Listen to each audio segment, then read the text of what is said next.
Welcome to a presentation of Skyview High School Sports on 106.9 FM, 1390 AM The Fan, and CashValleyDaily.com. Brought to you by Les Olson IT, Old Grist Mill, Adams Wealth Advisors, DD Auto Salvage, Great Basin Graphics, Preston Watts Auto Collision, Napa Auto Parts, Young Automotive, Tyson Luthi State Farm, and Cache Valley Daily. Now it's time for the Skyview Bobcats on 106.9 The Fan.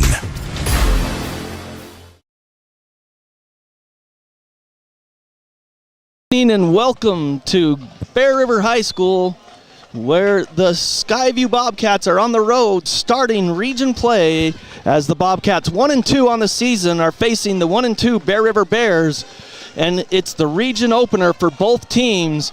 Should be a great night here in Garland, Utah, as the Bobcats invade the Bears, and it's a beautiful night. The forecast said around 80 degrees, but I'll tell you what, Kaysen, it feels like it's in the 70s, and it's a gorgeous night here at Bear River High School. Yeah, it's gorgeous out here. Just some light wind, no clouds in the sky, and like you said, about a high 70, just perfect football weather out here to start region.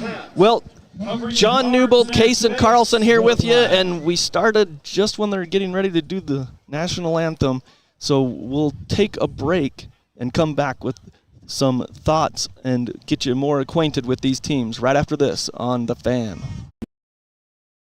Kent's Market in Tremont, and more than a grocery store. From day one, right down the street, to present day, all over America, Napa and our nationwide network of parts and exceptional service were built for one mission: to keep your business moving full speed ahead. Searching for copiers and printers? Les Olson IT has what you need. Find reliable HP printers, award-winning Sharp copiers, and high-end Ricoh graphic systems. Les Olson IT. Golden Spike Electric is your local source for Generac sales and service. Act now, and for a short time, take advantage of Generac's free 7-year warranty. Online at gsegenerators.com or call 257-3016. Great Basin Graphics does custom t-shirts and creates graphic designs that'll get your business noticed. Amazing colors and designs that seem to jump off the t-shirt. Go to greatbasingraphics.com. Great Basin Graphics. We made you look. Welcome back to Bear River High School. It's the region opener for Skyview and Bear River, and good job by Kaysen Carlson running the scoreboard cam there. Kaysen, good job. It's only taken us about 45 minutes to try and get it centered. Yeah, our scoreboard cam tonight might be a little different. They got a new scoreboard here, and where we're located, we're not close enough to get a good angle on it, but anyway, we'll try our best tonight to, if you're watching online on CashValleyDaily.com, and your video experience is powered by Adams Wealth Advisors. So both teams are at midfield, the Bears and the Bobcats, for the coin toss. And for the Bear River Bears, they're wearing red jerseys with the white numerals and black pants and black helmets. Skyview is wearing the blue pants, blue helmets, white jersey tops, and blue numerals, and Skyview wins the coin toss, and they'll defer, so they'll be kicking off to the Bear River Bears, Kaysen. And their signal caller, Jackson Tyer, 27 of 50, 570 yards, 7 TDs, and 3 interceptions on the season. And you look at the numbers, and those are good numbers, and you're like, why are you 1-2? Yeah, we see with this Bear River offense, as you were saying, this quarterback has put up some great stats in these games. But the problem is Bear River hasn't really played a close game this year. Their first game against Cedar was a complete blowout. Their second game against Cottonwood was another complete blowout, and last week against Box Elder. So you see these stats, but the question is was he getting these during garbage time? Was he getting these during the game? And so it's hard to tell, John, if this kid or if this offense is really this high-powered, or are they just not having much competition late in games and putting up those stats? Well, we do know that they average 35 points a game and they allow 36, but The one game in week 2 they played Cottonwood. That program is really down and has been for a few years now. And so if you take that game out of the equation, they only average 14 points with the other teams that they've played, because they played Cedar on the road to start the season and lost like 54-14 or something. And then their game 3, I don't remember. Oh, they played Box Elder last, and they got boat race. That was 63 to something, 14. So again, they just, like you said, they're just in games where they're really getting blown out. Nothing's been close. So it'll be interesting tonight. Skyview coming into this game, they kind of found their rhythm against Spanish Fork and the end of the Morgan game. But Skyview averaging 25 points a game. They're allowing 27, but their defense played a big factor last week, and it got them the victory at the end. When they needed stops, they got it at the very end with Oxborough's interception. So it should be a decent game tonight here to start region play. Other region games going on. Ridgeline is hosting Mountain Crest, both teams undefeated. And Green Canyon will be hosting Stansbury, and Stansbury is undefeated on the season. Logan and Cedar started off at Crimson Field tonight, and Cedar made the trip up, and Cedar was up already on Logan 21-3 with 5:52 before the half. Cedar was up 21-3. So that's where the games are at right now. We'll try to keep you up on all the other games going on in the region tonight. So we're just getting closer to kickoff, and we're going to try to fix our clock here as it is stuck. And with me, who knows how that will turn out. But again, it should be a good game tonight in Garland. So we'll keep track of what's going on, and hopefully we'll get you some score updates. But we'll try to fix that clock. But as for now, that's what it says. There's only about 2 minutes before kickoff. But Kaysen, you've been in this position. What is it like? I mean, it's different now. You guys had the RPI, didn't you? Yeah. Okay, so what is it like to head into a region game? You like, talk about that transition. You've got preseason games that they count because of your RPI and seeding, but region starts, and there's something different about it. Yeah, John, like you were saying, my junior year was the first year of the RPI system. So for the listeners who don't know, in the past, they used to just go off of your region record, and depending on your region record, that would determine who would go to state. But now they've completely gone away with that. They've gone to the RPI system, which means that every game matters, preseason and region games.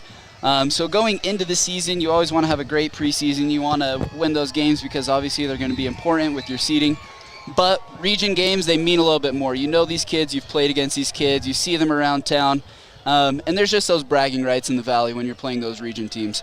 And there's also that region championship that everybody wants to hoist at the end and be able to put that banner up in their gym and throw that trophy in that trophy case. So it just means a little bit more behind the scenes when you're playing those region games. So they're about to kick off. Skyview will be kicking right to left, kicking towards the north.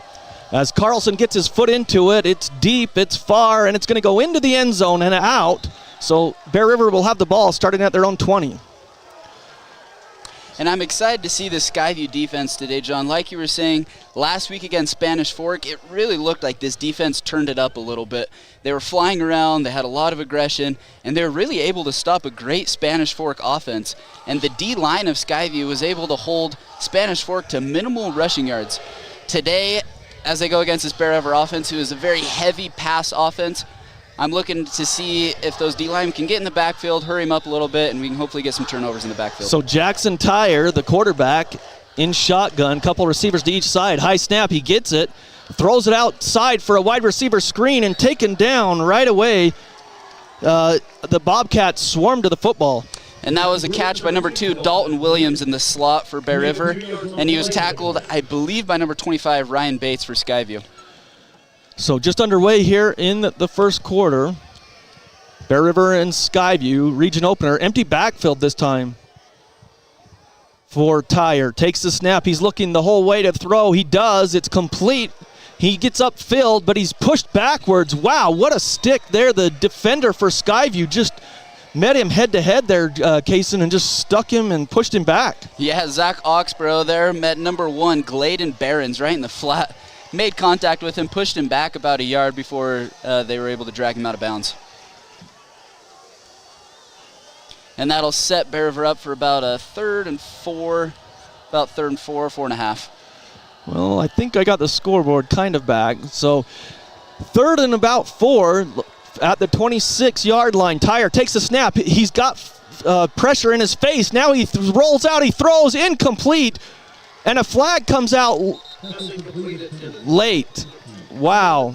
Sideline warning, hopefully, because Skyview wasn't anywhere near that. That looked like a sideline warning to me, Kaysen, but we'll see. It could be on Skyview, and that would give him a first down. And if it is, that's kind of weak.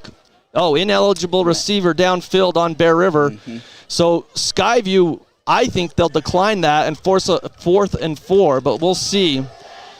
As that pressure came right up the middle, right at the snap.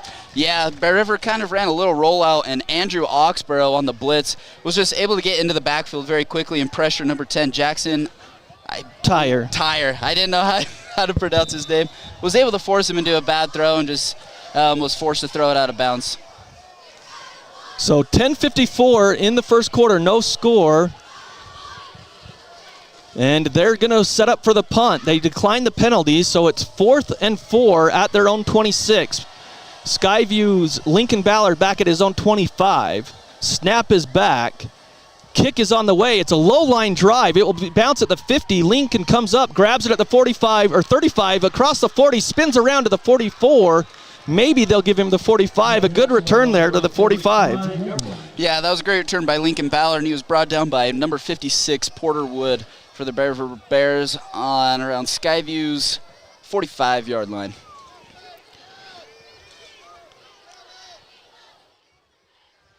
So again, it's 1st and 10 Skyview, and Jack Clark's on the field.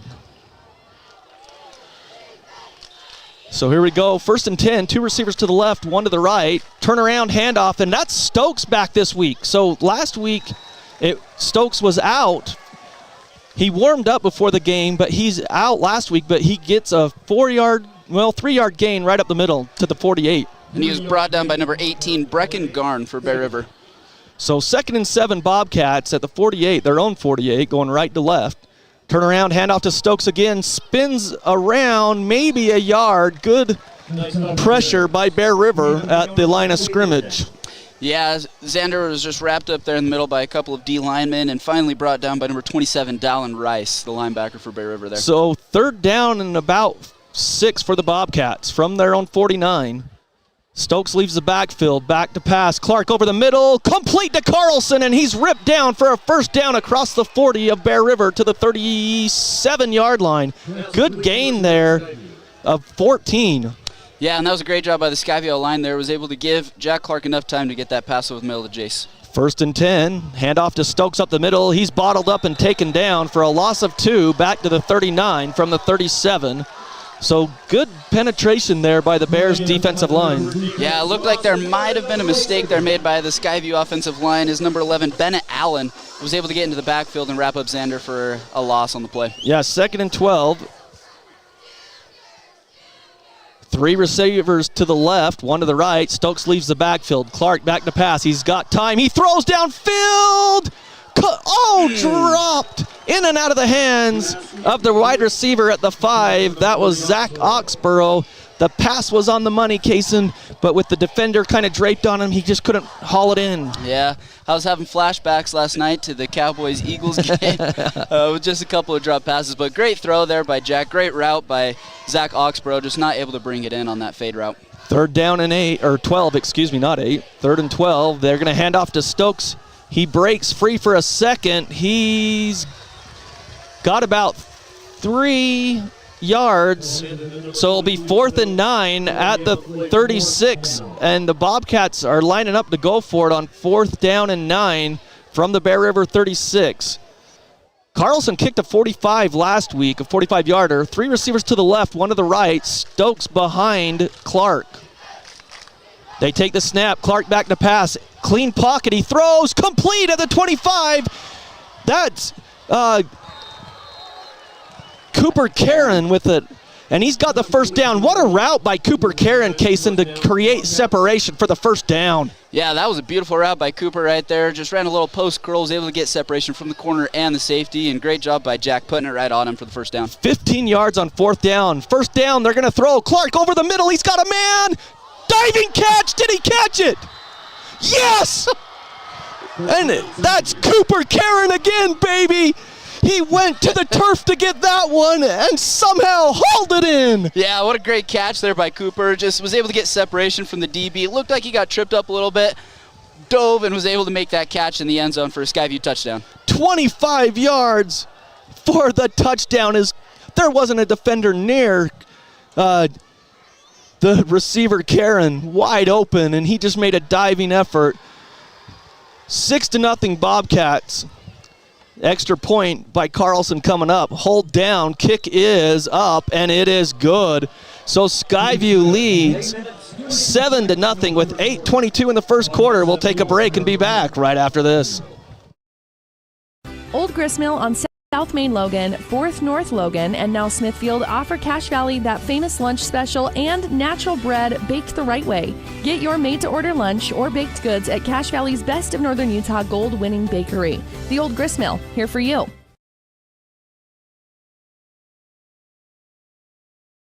The Post-Consumer Brands United Way cereal sale is September 27th at 7 a.m. Bring cash and get to the Box Elder Fairgrounds in Tremonton early. Post cereal is just $1.50 per bag or box. Limit 50 per person. The Post cereal sale, September 27th, starting at 7 a.m.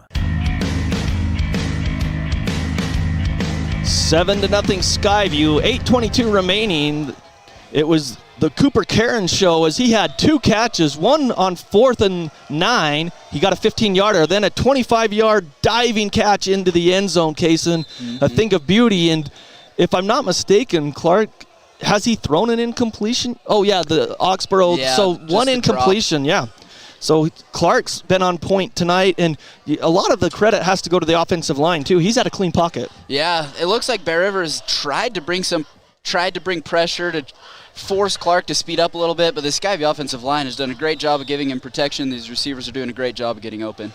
So 7-0 Bobcats. 1st and 10 for Tyre and the Bears. Twin receivers to each side. Running back in the backfield. It's over his head. Tyre retreats to get it. Back at the 5. He loses it in the end zone. It's a safety. It's a safety. Oh, no. The official decided to be an official. Unreal. He marks him down at the 1. He lost the ball back into the end zone. He ran back for it. How can it not be a safety? They're going to mark it at the 1, though. Wow, John. Now they're actually marking it at the 3 or 4. Yeah. As you said, the snap went over the quarterback's head into the end zone. He picks it up, and instead of throwing it out of bounds, tries to run to get away and ran right into the ref. And the Skyview defenders tackled both the ref and the quarterback in the end zone. But they're going to mark it at the 1 instead of a safety. Maybe there's some kind of rule that I don't know, and that's entirely possible. But it's 2nd and long. It's all the way back to the 1. The line of scrimmage was the 20. A 19-yard loss. Give Tyre credit because he went back and got that ball when it looked like it could have been a disaster. So the ref's up, and he's okay, it looks like. So 2nd and long, back at their own 1. Tyre in shotgun. He takes the snap. He throws. It is incomplete. It split receivers on a wide receiver screen. It was almost like the receivers didn't know who the ball was for. Yeah, it looked like they tried to get a little quick pass out there, but both the slot and the outside receiver both looked confused as the ball flew over their head. Looked like neither of them knew which one who was supposed to block and who was supposed to get the catch. So 7:56 remaining in the quarter, and we apologize. Our clock seems to freeze a few times, and we'll get that fixed when we can here again. So 3rd and long from their own 1. 3 receivers to the left. Skyview showing blitz. Tyre looks to the sideline now. Play clock is down to 18. 7-0 Skyview. Takes the snap. It's over through his hands, and Skyview might have a touchdown. They recovered it. Touchdown Skyview, Kaysen.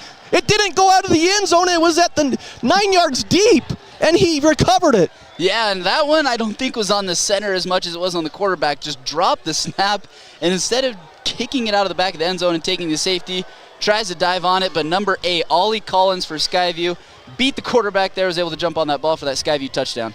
So Skyview, 2 snaps go through Tyre's hands. One was too high. That one probably on the quarterback because it went through his hands, kind of saw that blitz that was coming, and he took his eye off the ball just for a split second, and it fell to the turf and it landed at the 9 yards deep, and Skyview jumped on it. So the extra point coming up here by Carlson. Snap back, hold down, a lot of pressure, and Carlson still punches it through. He missed it. Oh, it's no good. Okay, Yeah. that pressure got to him. Looked like he pushed it a little bit right. So 13-0. We'll keep it here. We've got a score update. Well, we try to fix it. 7:51 remains. As we'll try to fix this scoreboard here. And we'll give you a score update while John's doing that. The score update's brought to you by Young Automotive. Think Young, Drive Young. Cedar is leading Logan 28-9 at half, and I believe that game is happening over at Crimson Field, John. It is. Over in Logan. So 7:51 here, and it's 13-0. As you said, he missed the PAT. It's his first miss all season. But the touchdown defensively by Collins on the fumble recovery. So it's 13-0 Skyview. Couldn't ask for a better start for the Bobcats here on the road to start region play. So 13-0, 7:51 in this opening quarter. So this is one of the keys in my mind. We just didn't really get to it, is Skyview jumping on Bear River, because like you mentioned, they haven't had any close games, and if you jump on them, maybe it just turns out to be a blowout because that's just the games they've been in. Yeah, and a lot of times when you have teams that, when they lose a lot of games and blowouts, as soon as you can get 2 or 3 scores up on them, they tend to give up. So a lot of times if you're the other team, you want to start quick, you want to get up, and you just want to hope that they'll lay down and die. And this will be a big possession for Bear River here as they come out down 13-0 in the first quarter. They're going to start on their own 20. Hopefully, if you're Bear River, you're going to want to get something going. If you're Skyview, you want to keep that momentum rolling and get a 3 and out. So 13-0 Skyview. Snap back to Tyre. He throws. Lots of pressure. The receiver had to climb up to get it, and then he's popped, and Skyview swarms to the football. Bear River gained about 3 yards from the 20 to about the 23. So the leading receiver, Brager, with the catch. They're going to give him 4 yards, but give Eli Brager a lot of credit. He had to climb the ladder on that pass. Yeah, that was a pretty high throw there, but great catch by him, great run, and tackle on the play was made by number 30, Brandon Erickson, strong safety for Skyview. So 13-0, 2nd and 6. They send another high snap, rushes on. Tyre gets out this time. He's up to the 20, the 25, makes a move to the 30, and he's bounced out of bounds at the 35. Good job by Tyre. Skyview came on the blitz. They had him, and they tried to pinch down on him from both sides. They just overran it a little bit. Yeah, and just the DN just took too much of an inside angle there and allowed the quarterback to escape to the outside pocket. And great run there by Tyre. He was able to get around on the outside, able to stiff arm a defender and get the first down. Yeah, from the 24, he gets up to the 36, so 12 yards for the first down, and first down and 10 for the Bears. And John, it's their third possession. I have yet to see Bear River have a run play. I'm pretty sure all of them have been passed. Another high snap over Tyre. Back to the 20, and he just falls on this one. Wow, that's 2 snap. Well, there's been some high snaps, but that one goes over Tyre again, and it's disaster. Just when they had some momentum on the 12-yard scamper for a first, it's 2nd and forever back at the 19-yard line as it went from the line of scrimmage, the 37 to the 19. A big loss there. Yeah, and Tyre learned his lesson right there with the fumble, just to jump on it instead of try to make a play. Yeah, clock down to 7:03 running in the first quarter. 13-0 Bobcats. Tyre again, twin formation.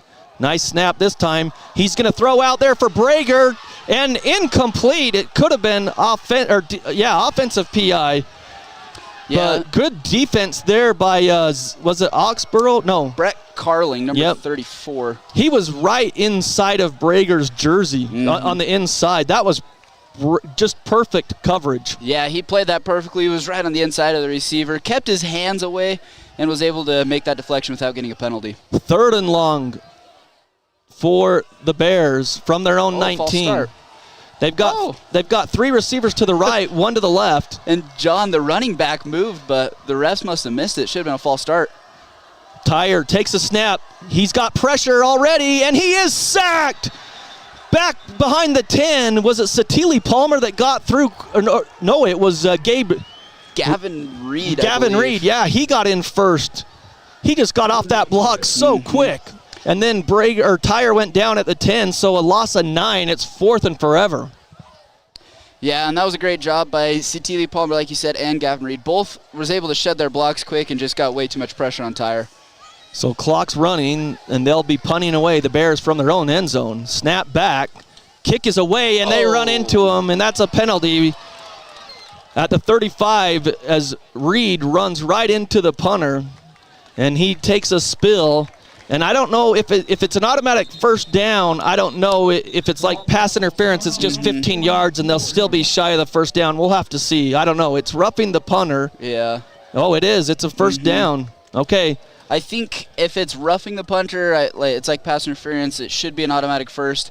And I think if it's running into the punter, I think that's just a 5-yard penalty, not automatic first. But don't quote me on that. I could be wrong. So regardless, the official, well, maybe he was just saying it was on Skyview, so maybe it wasn't a first. Maybe he's just saying it's on Skyview, and then it's 15 yards from the 9, which would take him to the 24, and it's still 4th.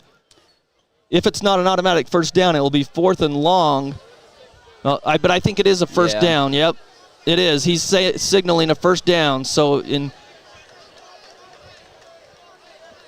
because the pass interference used to be an automatic first down and 15 yards, but they've corrected that rule. But with roughing the punter, it looks like it's an automatic first down. So big penalty on Skyview. They would have had good field position, but they still lead 13-0, 6:03 here in the opening quarter. And they're at their own 24. 3 receivers to the left, 1 to the right. Ball's on the right hash on the west. So the wide side of the field is the east for Tyre, and they still haven't run a running play. Back to pass. Tyre looking, pressure on, and he is brought down, and, well, he gets positive yards. He didn't get sacked as he fought the defender. The defender just had him at his waist and ripped him down. Yeah, and Tyre was brought down there by number 8, Ollie Collins, and it looked like they were just doing a little roundabout there, swinging back and forth, but he was able to drag him down for about a 1-yard gain. And so Coach Trampus Waite is going to call his guys over and regroup here. So, again, Skyview leading 13-0, 5:49, opening quarter of region play. We've got one other score update. Preston Watts Collision and Glass, they've been in business for 60 years. They bring you this score update at the half. Cedar 28, Logan 9 at the half. That game started before our game. That usually with those teams from the south, they start like an hour earlier to help them get back so the student athletes aren't getting back too late, even though it's a weekend. But regardless of that, Trampus Waite uses his first time out with 5:49 here in the opening quarter. And I think it's just to regroup here because the high snaps, Skyview's gotten all kinds of pressure. But really with a 13-0 lead, Cam Johnson, the defensive coordinator, he's saying, hey, we're going to tee off. Yeah, it looks like Skyview's just been bringing pressure, and it's been working. They've been getting to Tyre. So Tyre, they're showing blitz again. Skyview, it comes. Tyre throws. It's complete to the 34, and he's knocked out of bounds. That's Eli Brager. Now they're going to mark him out at the 35. He's got the first down. He needed a 7, and he got 8. And Brager was pushed out of bounds there by number 34, Brett Carling for Skyview. And that was a great read there by Tyre. Skyview brought pressure off the outside. And as a quarterback, you're taught to throw where the pressure comes from. Turned through the curl to Brager, and they were able to get the first down. So clock is stopped as he got out of bounds. 5:26 here in the opening quarter. 13-0 Skyview. It's an empty backfield for Tyre. He's back to pass. Rush up the middle. He throws. It's complete. And Skyview's, I think it's Carling again. He read that perfectly. Yeah, and that was number 2, Dalton Williams, with the catch for Bear River on the about a 2-yard out route. Yeah, as soon as he caught it, wow. Okay, well, he got more yards than I thought he did. Carling drove him back. They're going to give him 3 yards, and 3 yards. So 2nd and 7 for the Bears. Clock running under 5 minutes to play here in the opening quarter. 13-0 Skyview. Empty backfield again. Now he sends a man in motion right to left. Tyre takes it. The rush in his face. It's tipped and knocked down. Number 25 off the edge. That's Ryan Bates. Yeah, John, and that was the same exact pressure that Skyview had brought 2 plays ago, where Tyre was able to make that 10 or 12-yard throw to Pregame on the outside. But this time, Ryan Bates knew that Tyre was going to throw over his head, was able to jump up and knock that ball down. Well, and the player that went in motion left that area that maybe could have picked up that block. So twin receivers to each side, 3rd and 7 from their own 38-yard line. Tyre goes with a hard count. Skyview shows blitz off the edge on both sides. Now he's in shotgun. Takes the snap. He throws. It is incomplete. In and out of the hands. Great coverage by Carling. They're going. It feels like they're just picking on Carling. I'm sure that's not. I don't know if that's the game plan, but Carling stepped up every time. Yeah, Carling's done great. I don't think he's had maybe 1 pass completed on him all game. Yeah. Has had a lot of pass breakups. Has had a lot of tackles. And I don't know if it's necessarily Bear Rivers targeting Carling. Yeah. But I think they're trying to target number 3 Pregame, their best receiver, and Carling's done a great job on him all night. So 4th down, they punt it away. It's a high one. Ballard comes up, he's got it, and called for the fair catch. And so he'll make that fair catch. He was on the run and caught it around the 32-yard line, maybe 33, we'll see. But it will be Skyview ball with 4:22 here in the first quarter, Cason. If they tack on some more points on this drive, they're really cooking right now with 4:22 here in the opening quarter. Yeah, this will be an interesting drive for Skyview. This could be an early nail in the coffin almost if you get points on this drive. Just the amount of confidence that you have being up 20 or 21 in the first quarter. Yeah. It'll just lead you throughout the last 3 quarters of the game. So 3 receivers to the right for Clark. He hands off to Stokes, and Stokes is met in the backfield for a loss of 2 back to the 30. And that was number 51, Damon Anderson, with the tackle for Bear River. And that's the one thing Skyview hasn't done great today is run the ball. So hopefully they'll be able to pick it up here at the end of the first and into the second quarter. Ballard goes in motion left to right on 2nd and 12. They hand off to Stokes again. He's met in the backfield again and taken down. So another loss of a yard. So they've gone backwards. It's 3rd and 13 back at their own 29 with 3:45 remaining, clock running. Skyview lines up quickly, though, so you've got 3 receivers to the right on 3rd and 13 back at their own 29. They lead 13-0. Clark in shotgun, Stokes behind him, and Oxborough, the lone receiver, one-on-one coverage out here to the west side of the field. The ball's in between the hashes here. And I'd look for them to go to either Cooper, Karen, or Zach Oxborough here on the outsides. So Clark takes the snap. He's looking Oxborough's way. He's going on a fly route, and it's intercepted. Great coverage there by Bear Rivers, number 12.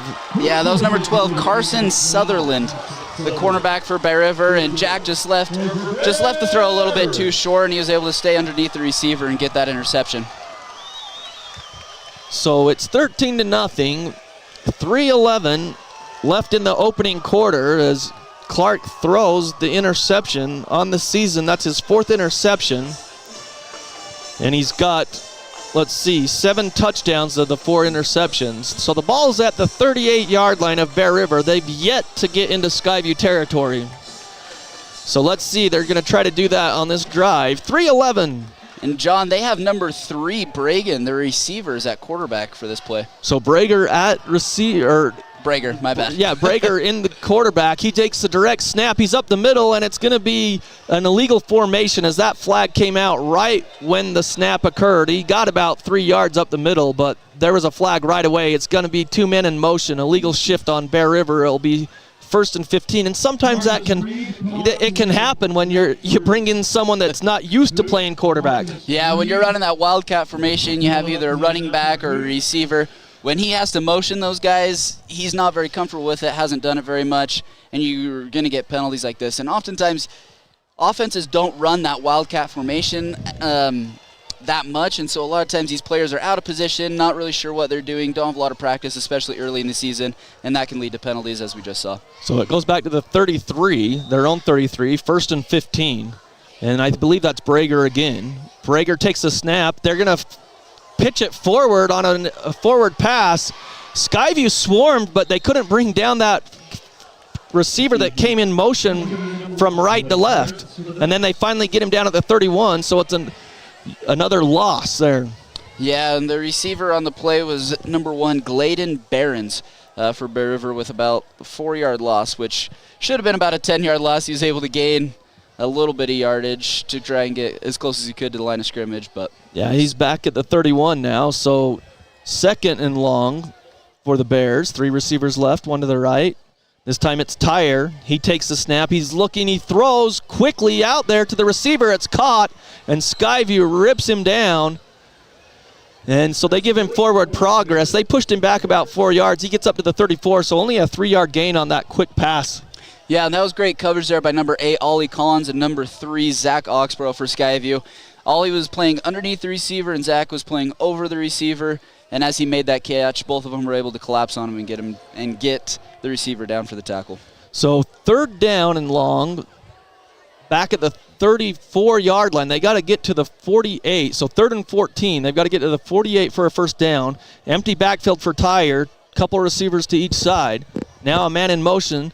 They fake the fly sweep, and now here comes Tyre. He's going to run with some blocking to the 35, the 40. He's knocked out of bounds. He's going to be short of the first down. They mark him out at the 42. So he did gain some yardage from the 34 to the 42, an 8-yard gain, but he's still shy of the first down from, let's see, 1, 2, 3. So 4th and 6, and they're going to go for it here. So 4th and 6 from their own 42. Yeah, and the quarterback there, Tyre, was dragged down by number 25, Ryan Bates, on the sideline. And Tyre got up with a little bit of a hitch in his step. He looks like he's in some pain. That'll be interesting to see what happens on this play. So 4th and 6 for Tyre. Hard count. Skyview showing blitz. 2 receivers to each side. Clock under 50 seconds left in the first quarter. Now a timeout by Coach Wade again. So 13-0 Skyview. It is a critical 4th down here in the first quarter. You want to make sure everyone's on the same page, Kaysen, but you've already used 2 timeouts. You're down 13. Are you going to quick punt it? We saw that last week with Spanish Fork. They lined up, and then they would punt with their quarterback. Yeah, and it looks like they're just going to come out and punt formation with their punter, but I don't know. Personally, if it's me, with this short of a field, I say you try and give it a shot with your quarterback. Come out and see if there's something you like. If not, you give him the signal to punt it. But Bear River opts here to just go with their punt formation, hoping to pin Skyview deep in their own territory. 45 seconds here in the first quarter. 13-0, Skyview leading. It's 4th and 6 from their 42. The snap is back. The punter's back there. He gets his foot in and he shanks it off to the right. Takes a good Bear River bounce to Ballard, and then he's just blanketed by red jerseys. So Ballard caught it up at the 28, but that's one thing that he learned in a couple games ago, that ball, it just kept bouncing, and he let a couple go. So obviously he's not letting any more get past him as he went up and got that one. Yeah, and I wonder if that's something that the coaches talked with him as well, of just, hey, if you can catch it, we want you to catch it just to save those yards for our offense. So again, Skyview's back on offense, 13-0. Opening quarter still, 36 seconds remain. Skyview going right to left.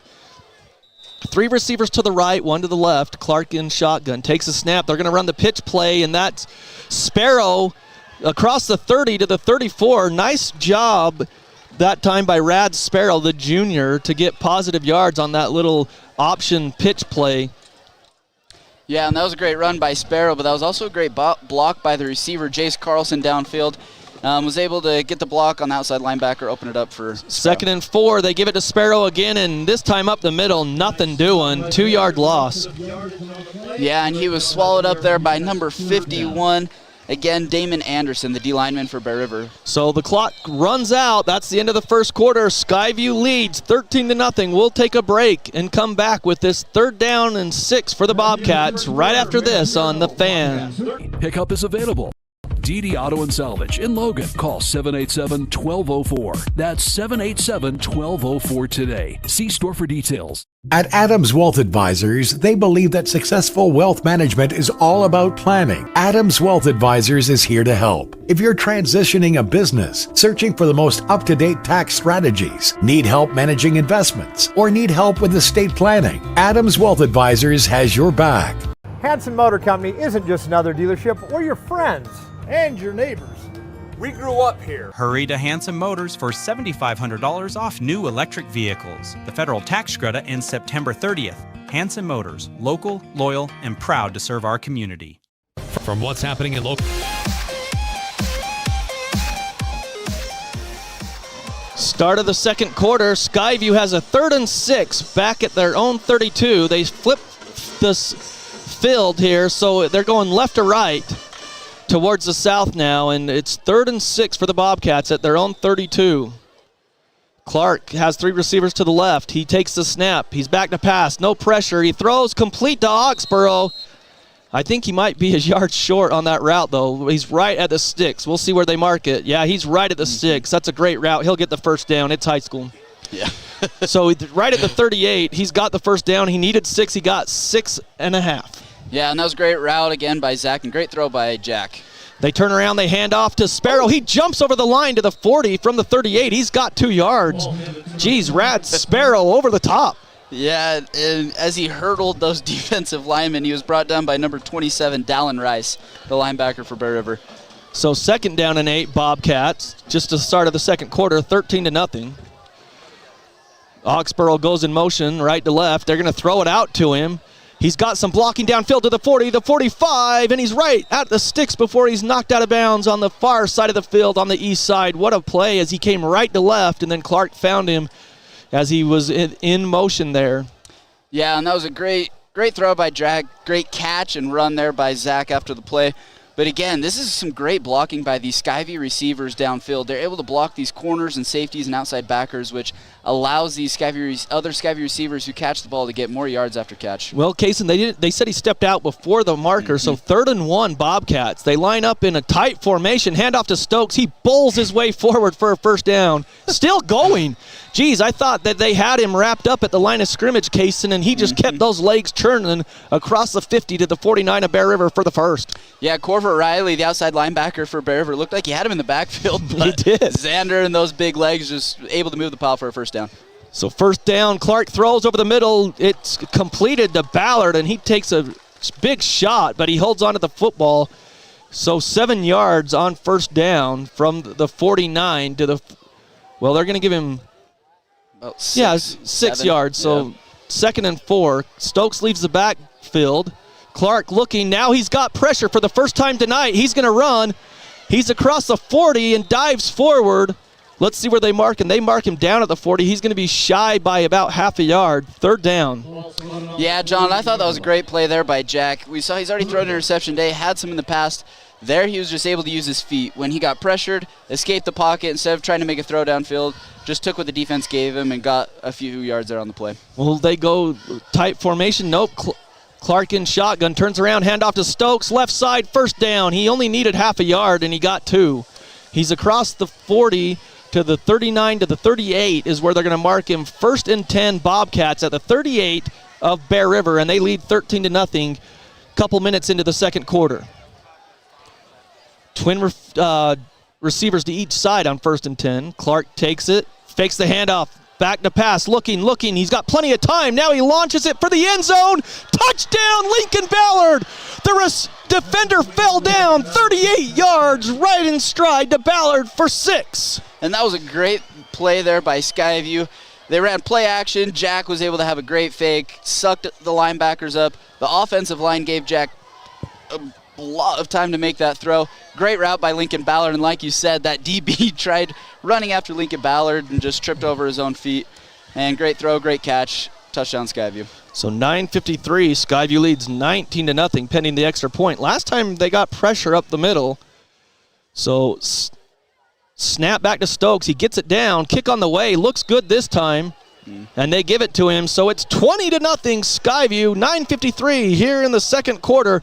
We'll take a break and be back right after this on The Fan. breaking news to photo galleries and replays of the latest games. If it's happening in our community, it's on CashValleyDaily.com and the Cache Valley Daily app. Local, relevant news on CashValleyDaily.com. Got car problems? At K&N Automotive, they've got the knowledge, equipment, and expert staff to find the solution. From complex issues to routine maintenance, they've got you covered. And with their lifetime warranty on most repairs, you can drive with peace of mind. Visit K&N Automotive today. Central Milling, Gilt Edge Flour, and Wheatland Seed are local companies who produce high-quality organic flour for home and commercial kitchens. Rest assured, when you purchase one of their products, you'll get the very best. Central Milling in Logan, Wheatland Seed in Collinston, Gilt Edge Flour in Richmond.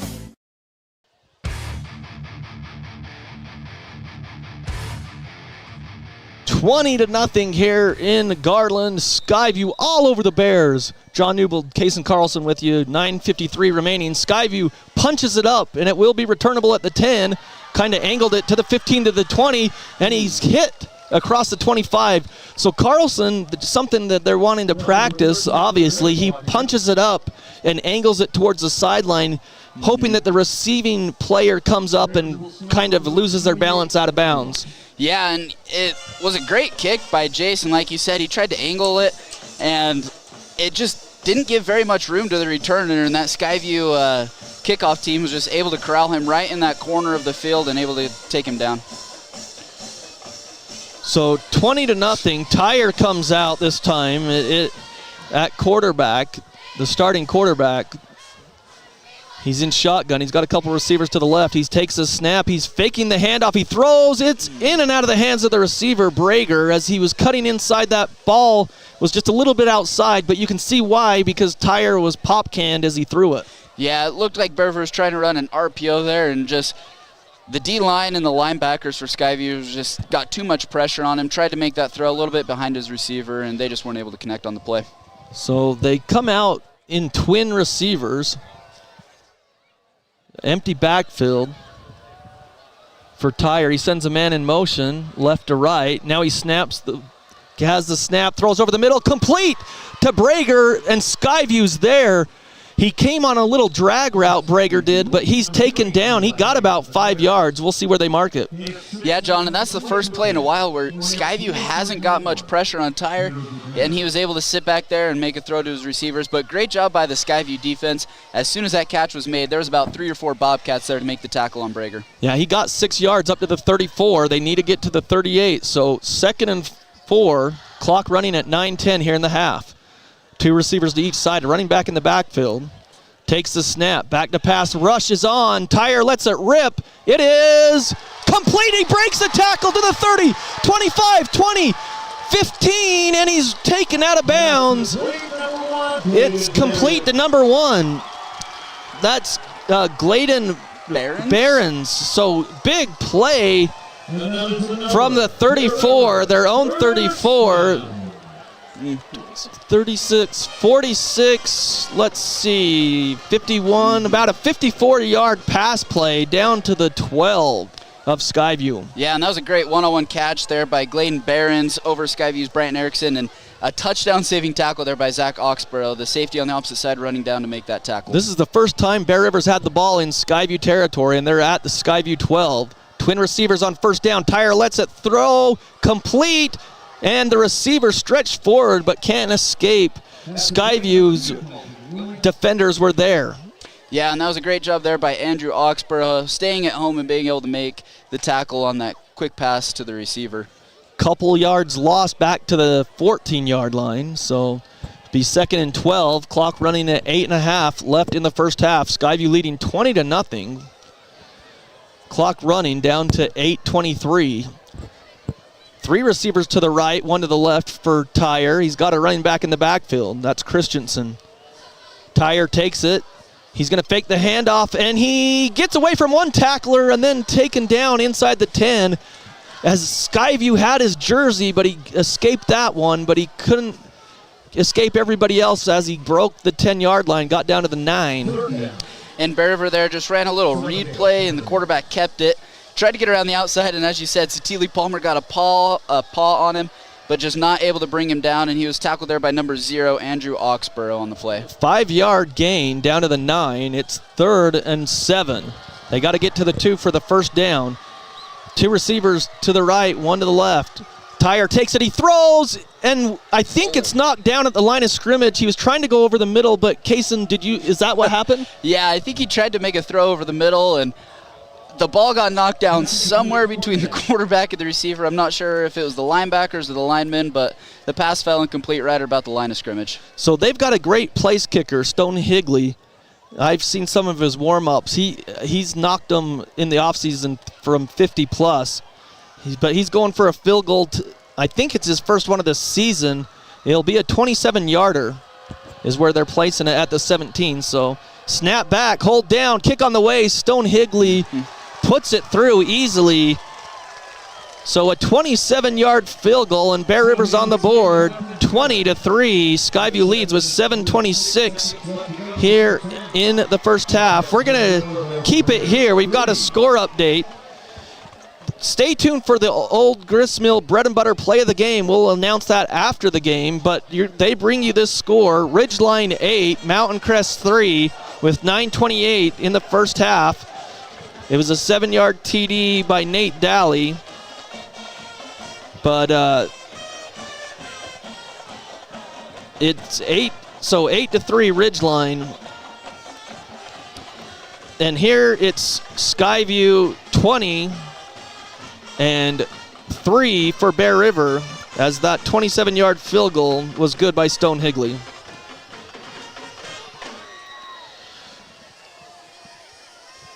So they'll be kicking off Bear River to the north to Skyview, right to left.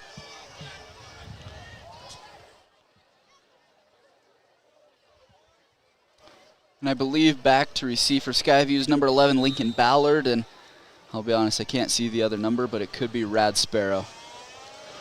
The kick is away, and it's going to go in out of the end zone. Higley's got a leg. I've seen him on Instagram with some of his kicks in the offseason, and he was booming them from 50-plus. Yeah, and I was watching him warm up. I just watched him warm up on his punts today, and looked like he has a good leg on him, had a few turned over and got out of the back of the end zone. So Skyview gave up the big 50-plus yard pass play, and that really set up Bear River with their score, because they hadn't even been in Skyview territory, but that 50-plus yarder on the pass is what got them in Skyview territory. Let's see how Skyview responds as the offense comes out on the field. 7:26 in the opening half. 20-3, Skyview leads, going left to right towards the south. They've got a couple receivers to the left, one to the right.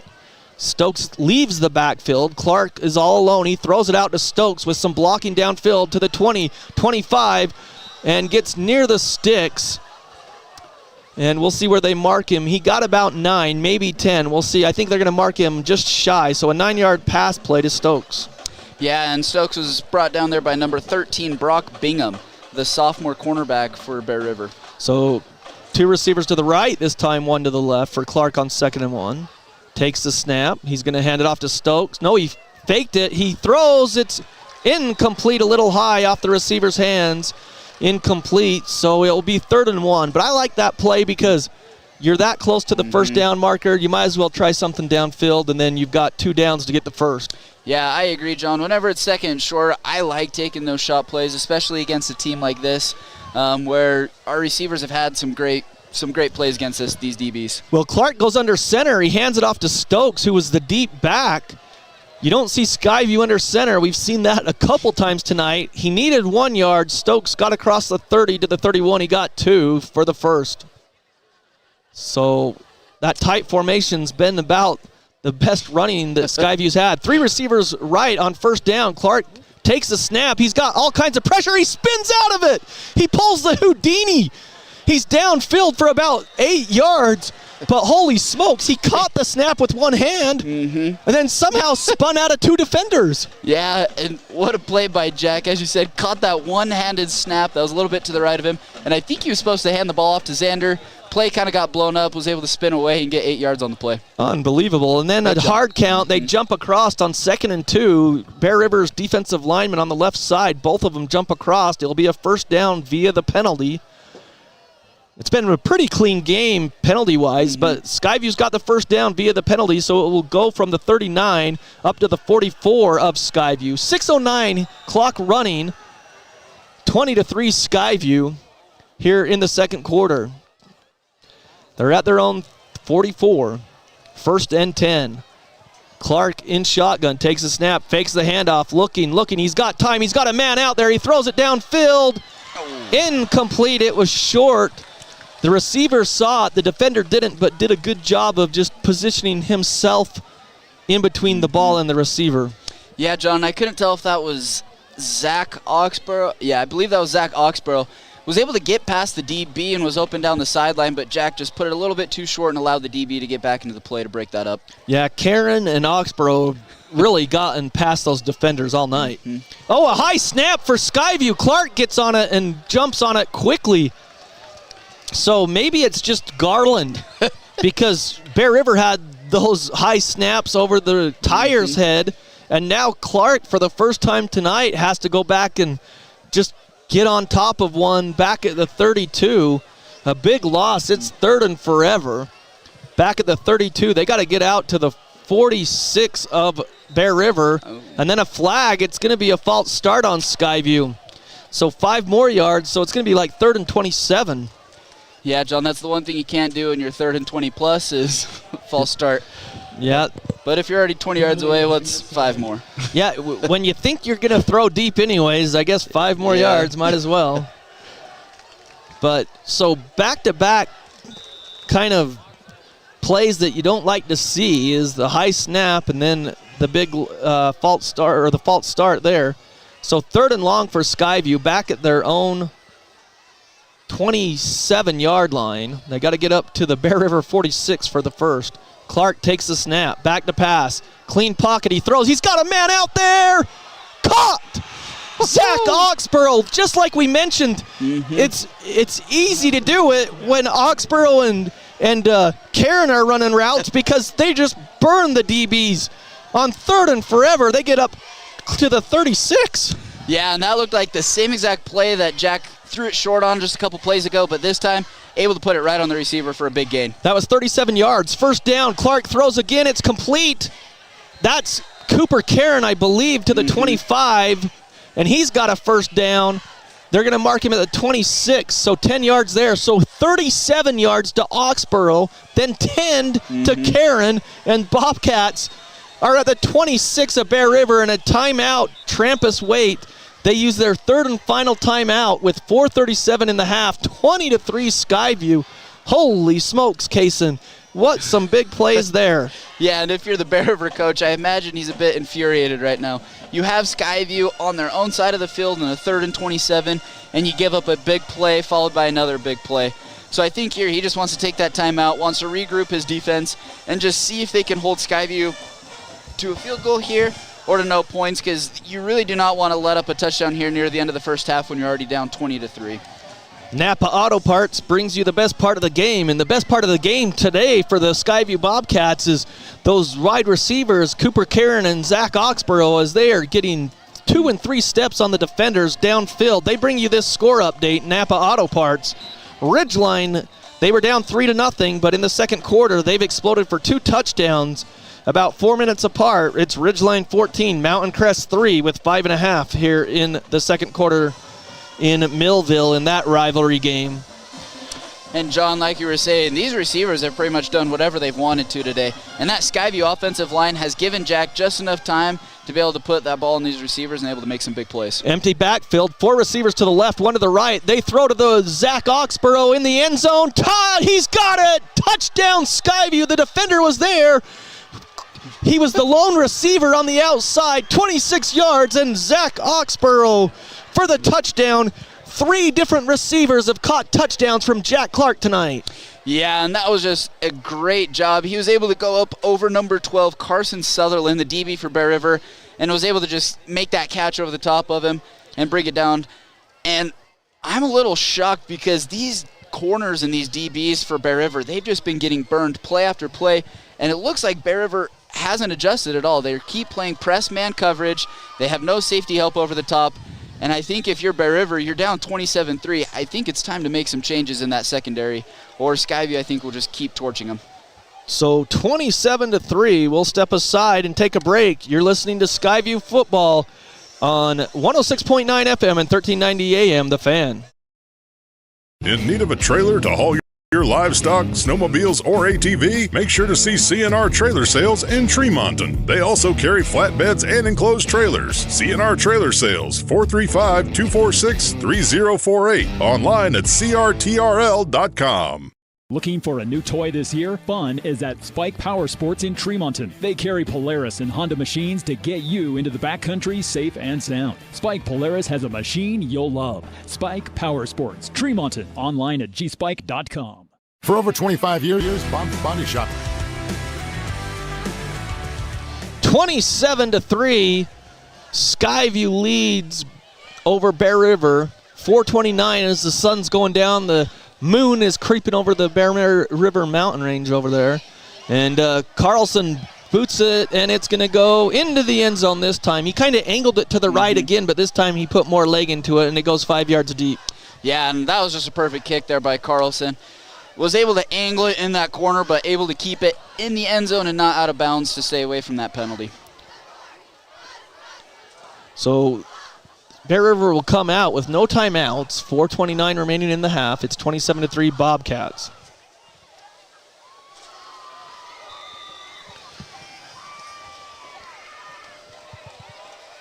So Bear River has it. Twin receivers to each side, running back in the backfield. I think that's Christensen alongside of Tyre. He takes the snap, looking over the middle. He throws. It is complete to Brager, and he's taken down right away.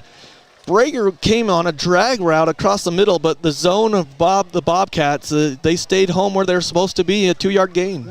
Yeah, and when this Bear River offensive line gives Tyre time, he's been able to find his receivers and be able to get into the holes of that Skyview zone defense. The problem is Skyview's rallying and making those tackles as soon as the receiver's caught. And right there, number 8, Ollie Collins, was able to bring Brager down on the play. So 3 receivers this time on 2nd and 8 for Tyre. 3 receivers to the left, 1 to the right. And I believe that's still Christensen in the backfield on Tyre's right hip. In shotgun, takes the snap. The rush is on. He's going to step up, and a lot of room to run to the 30, 35, 40, and he's hit at the 40-yard line. He looked to the sideline, and as soon as he looked to the sideline, he saw a couple white jerseys and took a big hit at the 40. Yeah, and that was number 25, Ryan Bates, who was able to lay the hits on Tyre there, but that was a great job by Tyre. The Skyview defensive line, their pass rush, just got way too far afield. He was able to step up, saw the green grass in front of him, and was able to run for a huge gain on the play. Yeah, about 18 yards up to the 40. So 1st and 10, Bear River. They trailed 27-3 here in the half. And a flag comes out. A false start. Actually, I don't even know if, he did throw the flag. He's got 2 flags. He had one. I guess the officials will have 2 flags, but he has one in his pocket and one on his pants too. So I didn't think he threw one, but he did. He dropped it. False start. It'll be first and 15. The down marker says 2nd, but it's 1st and 15. So 1st and 15 at the 35, their own 35 for Tyre. Same formation, twin receivers. Back to pass, he pump fakes. It's a double move, wide open to the 45, the 40, and the 30-yard line.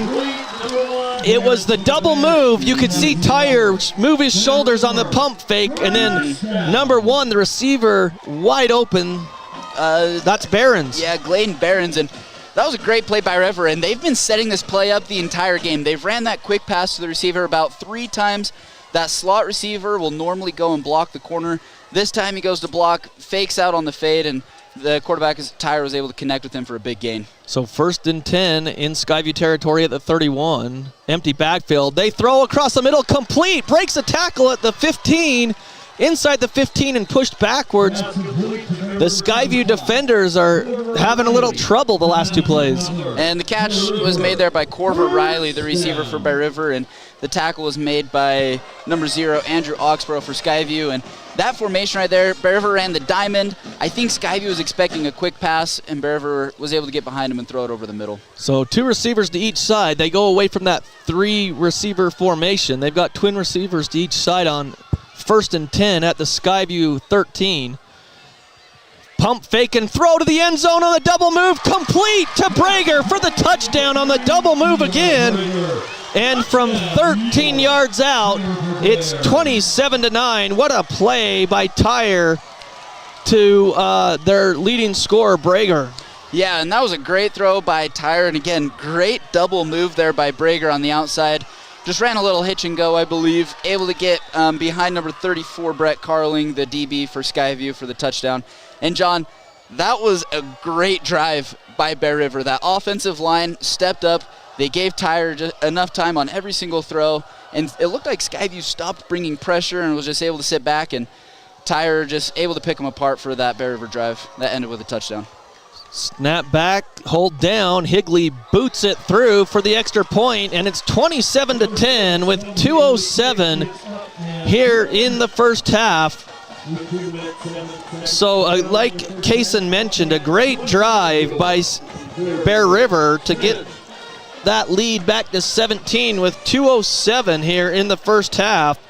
And it was a good mix of plays there. They did the double move a couple times, and like you said, you described it perfectly. Like, they've been showing that formation, and that receiver had come down to block every time except the one time they ran the double move. They got the big play by Barons. Then they found themselves inside the 20 to the 13, and then another hitch and go, and Brager beat the defender, and it was a great pass by Tyre.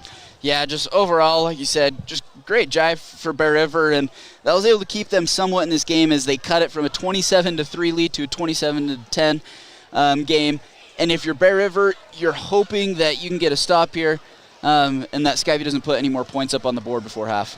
Yeah, Skyview won the coin toss and deferred, so they will receive in the second half as well. So if you're Skyview, to go down and get any kind of points, but especially a touchdown, and then get the ball back, that'd be huge. So Higley gets his foot into it.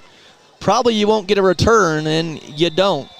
So Skyview will be at the 20-yard line. We're here in the second quarter. Skyview jumped out to the early lead with a 25-yard TD catch by Cooper Karen, a diving effort. It was phenomenal across the middle, and Skyview jumped on Bear River 7-0. Then they recovered a fumble defensively in the back of the end zone on a play where Tyre had the ball go over his head, and Skyview recovered that to take a 13-0 lead, and that was by Ollie Collins, and that was all in the first quarter. Then they got the catch by Ballard from 38 yards for the touchdown. They led 20-0 before Bear River kicked the field goal. 1st and 10 here. Rad Sparrow leaves the backfield. Clark throws on a screen. A wide receiver screen, broken the tackle across the 30. The catch was at the 24. He broke a tackle, the receiver did, and got across the 30 to the 32.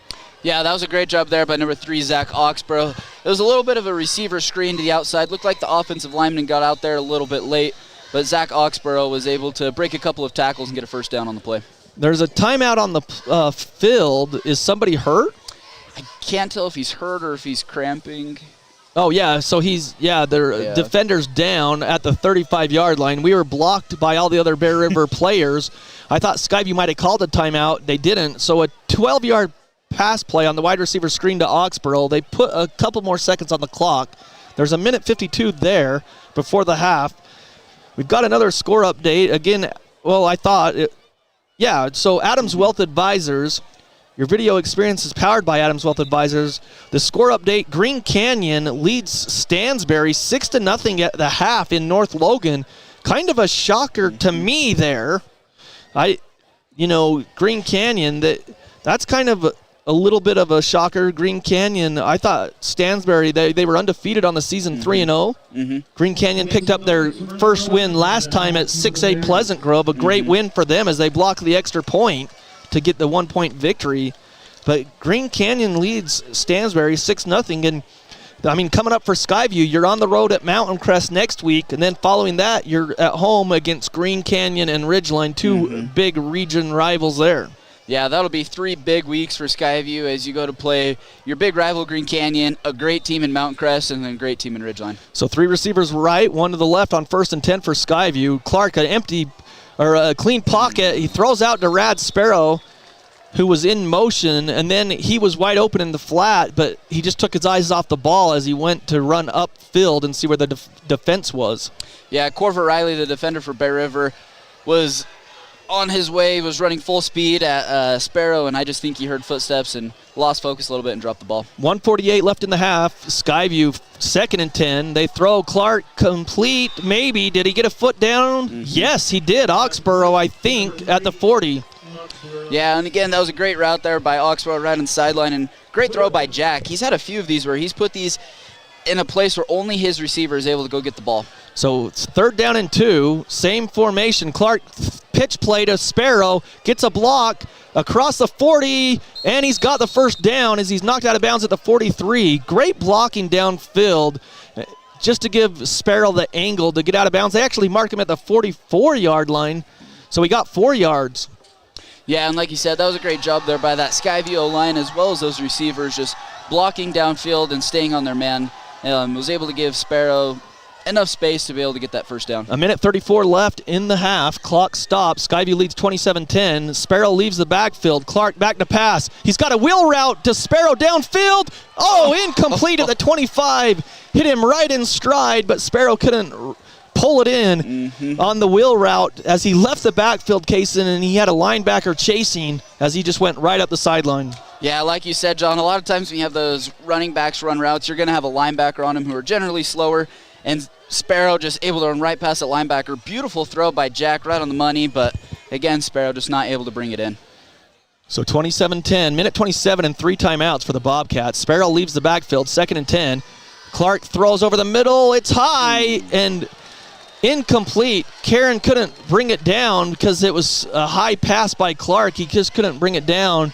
Great effort by Karen, but it was a high pass. Yeah, that was a great read by Jack. He was able to find the hole, but just not able to put it right on Cooper Karen's chest. And I think Skyview's a little bit lucky that that ball fell to the ground because a lot of times on those high throws, they can tip up into the air, and a lot of times that safety or that linebacker is able to get that interception. 3rd and 10, Bobcats. Back to pass, Clark again. He's got a lot of time. He throws. He's got a man out there. Oxborough caught. 15-10, 5. Touchdown. That's a horse collar.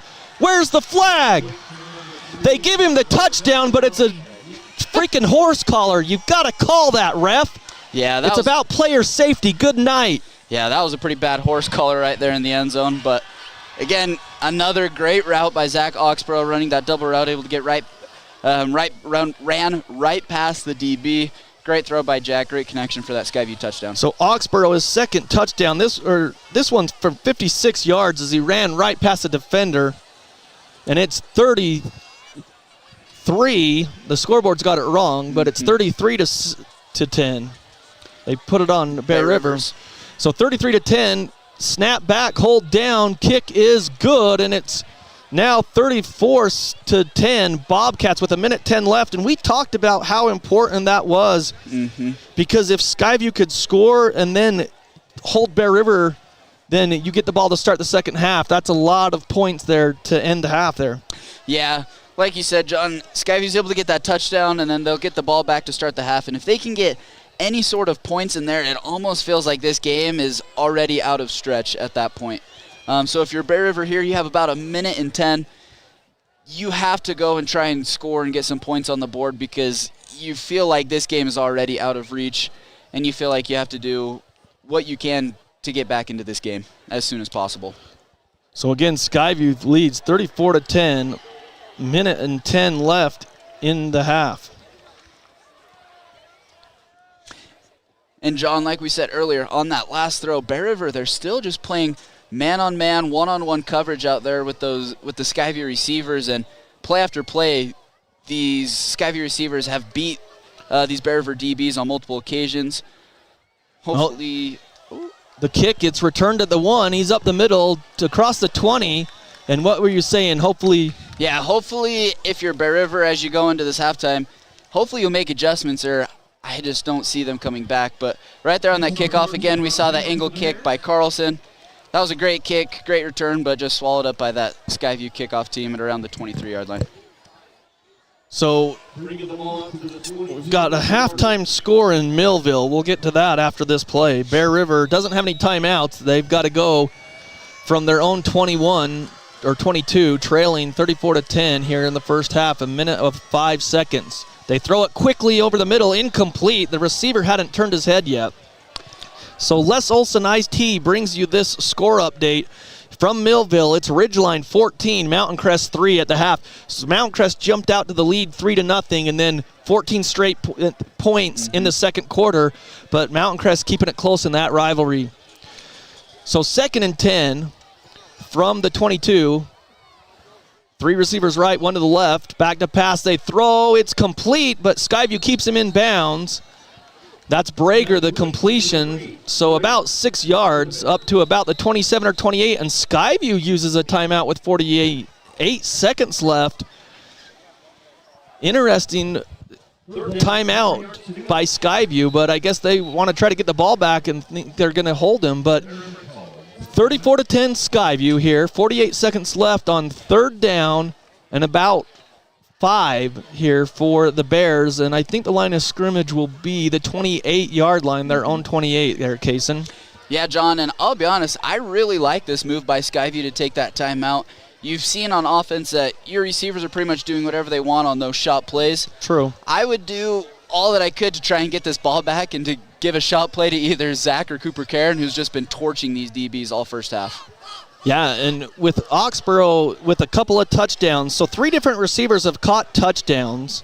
4 different players for the Bobcats have scored. 1 defensively, that was Ollie Collins, who jumped on that fumble in the back of the end zone defensively. But Cooper Karen got us started for the Bobcats with a 25-yard TD diving catch. So that was in the first quarter.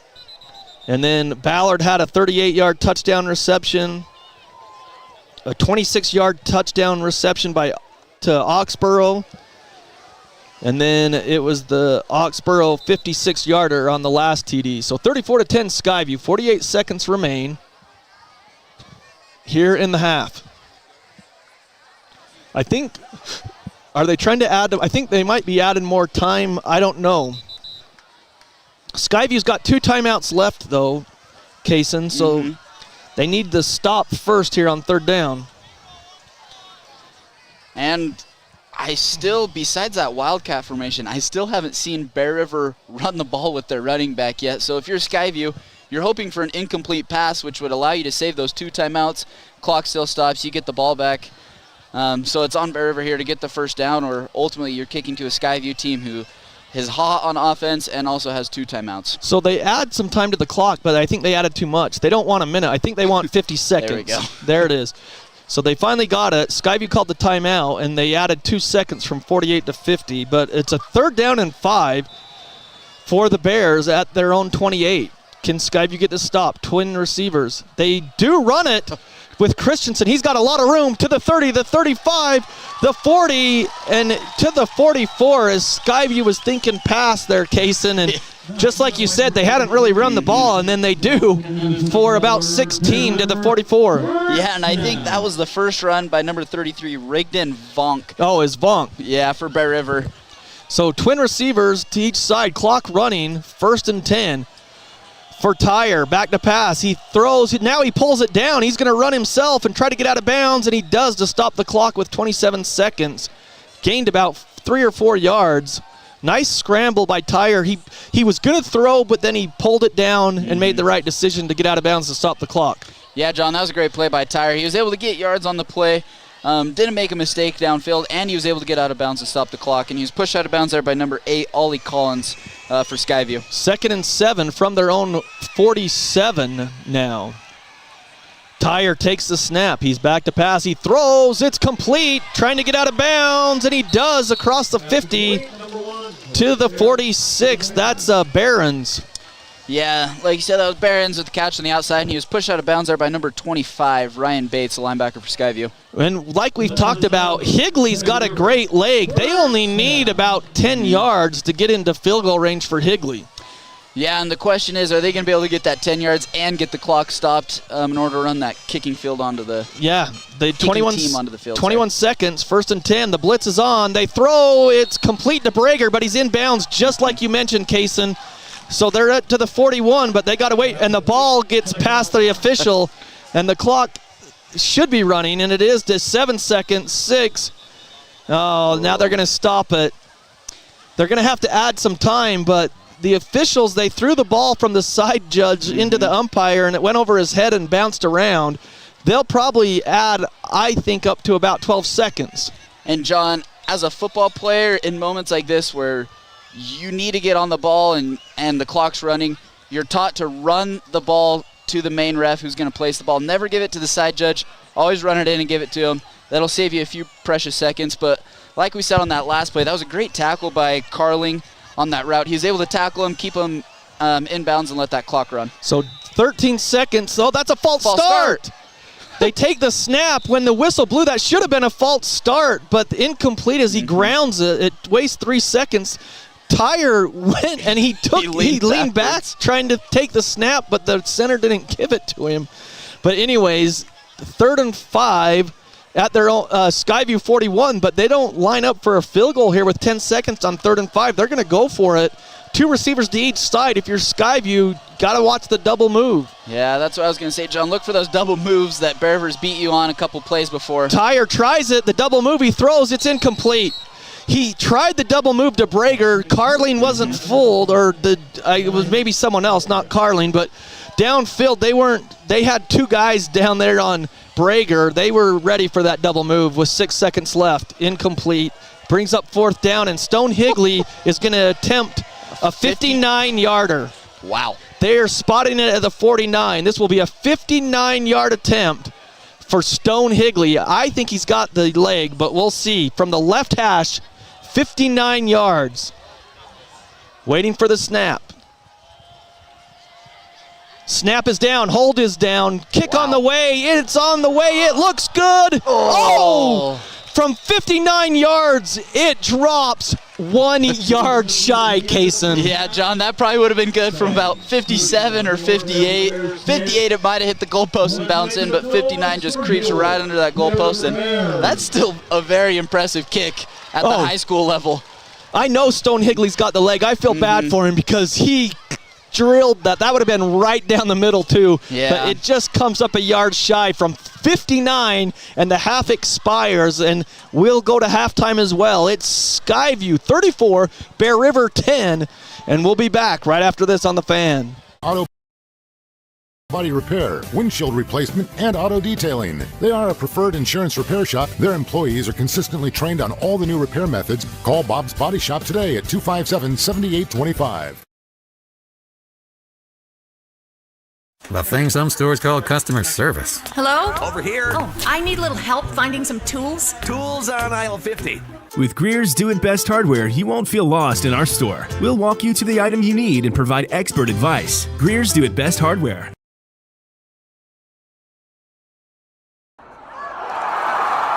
I have a deal for you. I'll turn the cable back on when you get my kitchen floor finished. How do I do that in time to watch my team win? Use the expert help at Castalite. For all your brick, block, rock, paver, and tile needs, Castalite.com. Your local cow ranch. Your local cow ranch in North Logan is proud to sponsor high school athletics. Just what the country needs. Mike Knorr Plumbing serves Tremonton, Cache Valley, and beyond. Mike Knorr Plumbing brings expertise and reliability to every job. Call the pros with almost half a century of experience. A Best of Northern Utah and Reader's Choice winner, Mike Knorr Plumbing. Online at MikeKnorrPlumbing.com. Rudd Funeral Home is a family-owned business. They know how difficult it is when a loved one passes on. They'll walk you through every step with genuine care and compassion. They'll pay attention to the details. Let their family serve your family in your time of need. Online at ruddfuneralhome.com. Frank May has been the go-to destination for area thrill seekers. Whether you're tearing through the trails with Can-Am off-road vehicles or cruising the waves with Sea-Doo watercraft, Frank May Skidoo has got you covered. Swing by our showroom today and visit frankmayskidoo.com for a slice of our history. There's nothing quite like a great hometown. At the Young Automotive Group's Cache Valley dealerships, it's our privilege to call Logan home. We not only work to provide you with an exceptional customer experience, but take care of the community. We're committed to driving Logan forward. Visit Young Automotive in Logan today. Kent's Market in Tremonton has all your grocery needs, but did you know they have an amazing sporting goods section with scopes, bullets, hunting licenses, and more? Kent's in Tremonton is your local drop-off for dry cleaning. Kent's Market in Tremonton, more than a grocery store. From day one, right down the street, to present day, all over America, Napa and our nationwide network of parts and exceptional service were built for one mission: to keep your business moving full speed ahead. Searching for copiers and printers? Les Olson IT has what you need. Find reliable HP printers, award-winning Sharp copiers, and high-end Ricoh graphic systems. Les Olson IT. Golden Spike Electric is your local source for Generac sales and service. Act now, and for a short time, take advantage of Generac's free 7-year warranty. Online at gsegenerators.com or call 257-3016. Great Basin Graphics does custom t-shirts and creates graphic designs that'll get your business noticed. Amazing colors and designs that seem to jump off the t-shirt. Go to greatbasingraphics.com. Great Basin Graphics. We made you look.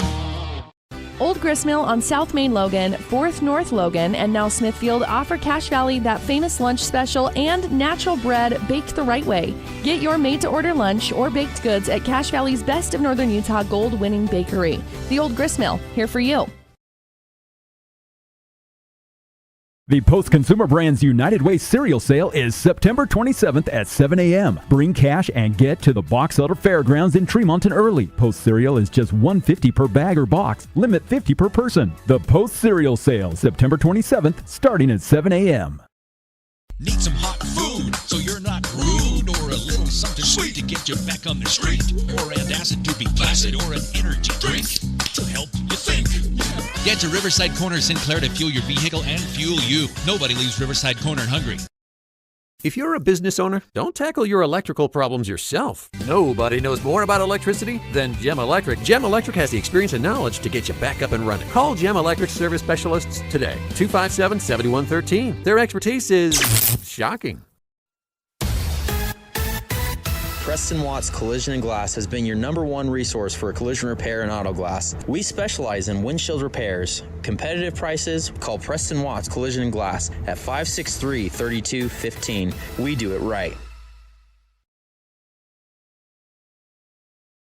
DD Auto and Salvage is going to pay you the most for junk vehicles. Get rid of your junk vehicles today. Pickup is available. DD Auto and Salvage in Logan. Call 787-1204. That's 787-1204 today. See store for details. At Adams Wealth Advisors, they believe that successful wealth management is all about planning. Adams Wealth Advisors is here to help. If you're transitioning a business, searching for the most up-to-date tax strategies, need help managing investments, or need help with estate planning, Adams Wealth Advisors has your back.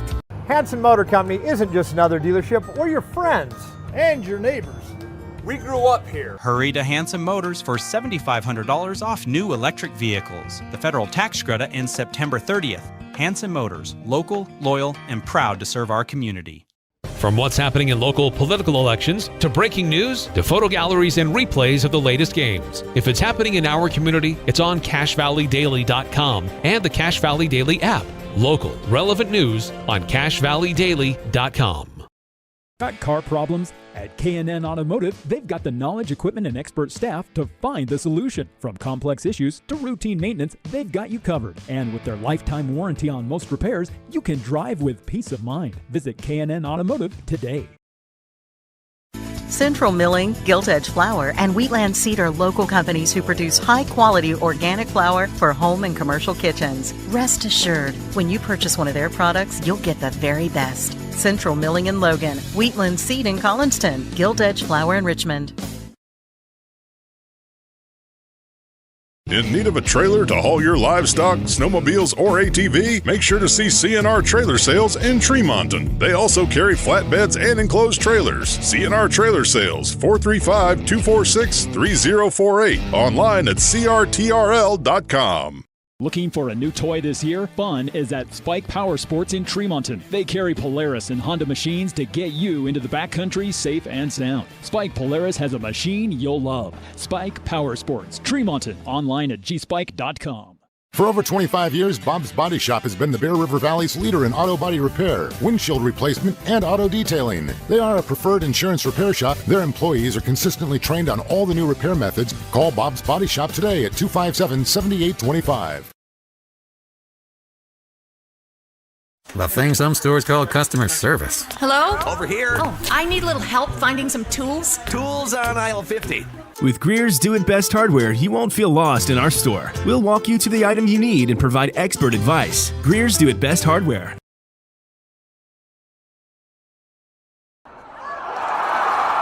I have a deal for you. I'll turn the cable back on when you get my kitchen floor finished. How do I do that in time to watch my team win? Use the expert help at Castalite. For all your brick, block, rock, paver, and tile needs, Castalite.com. Your local cow ranch. Your local cow ranch in North Logan is proud to sponsor high school athletics. Just what the country needs. Mike Knorr Plumbing serves Tremonton, Cache Valley, and beyond. Mike Knorr Plumbing brings expertise and reliability to every job. Call the pros with almost half a century of experience. A Best of Northern Utah and Reader's Choice winner, Mike Knorr Plumbing. Online at MikeKnorrPlumbing.com. Rudd Funeral Home is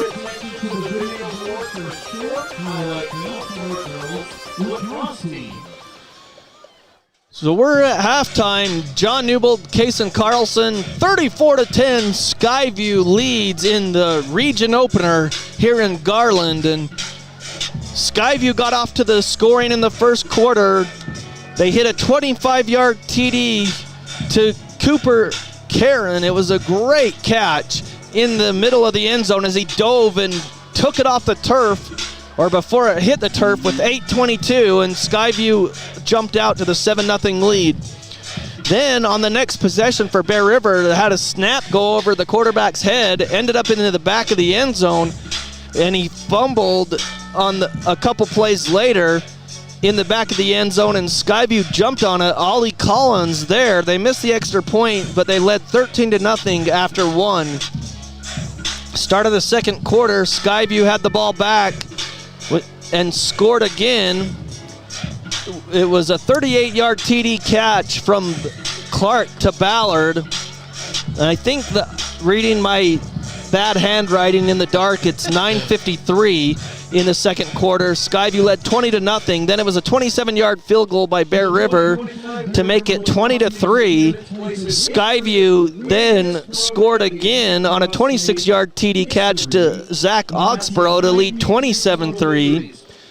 Then there was a 13-yard TD catch to Eli Brager, their leading receiver, on a double move, a hitch and go, to make it 27-10 Skyview, as Bear River cut into that lead with a couple minutes left.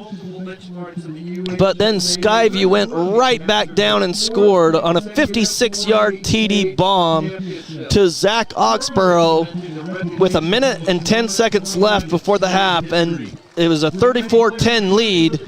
Bear River got it in field goal range for Stone Higley. They attempted a 59-yarder, and like we said, he's got a big leg. And Kaysen, he drilled that, but he came up 1 yard shy as it just looked like it was going to be good, and then it just dove down at the last second right before the crossbar and hit the ground. Yeah, like you said, John, a 59-yard field goal in high school is pretty impressive just to even attempt it. But it was a great kick, and like you said, about a yard or two short. I think it would have been good from 57, 58. I think it would have hit the crossbar, maybe bounced back or bounced in. 59, just a little bit short. And John, what a great half for Skyview as they were able to climb out to that 34-10 lead. That Skyview offense looks like they've just been able to do whatever they've wanted to do in the passing game. As you said, they've had 3 or 4 receivers with touchdowns, with Ballard, as well as Oxborough, as well as Cooper Karen. And hopefully as they go into the second half, if I'm Skyview, I'm looking to continue to attack through the air, especially if Bear River doesn't make any adjustments in their secondary. They've been playing one-on-one man coverage with these outside receivers, and they've been getting burned. And if they don't adjust, if I'm Skyview, I'm going to keep attacking that into the second half. Cal Wrench brings you this score update. It is a final. Cedar goes up to Crimson Field. Cedar 56, Logan 16. That is a final. So Logan, they got the one victory over Hillcrest. They've lost to Granger and Cedar. And I'm not sure, who did they lose to the first game? I'm trying to remember who. Oh, they lost to Mountain Crest. Yeah. So Mountain Crest, Granger, I think, beat them, and they beat Hillcrest to start the season. So, but they lose 56-16 there. Again, other scores: Green Canyon, the last score, 6-0 over Stansbury at the half.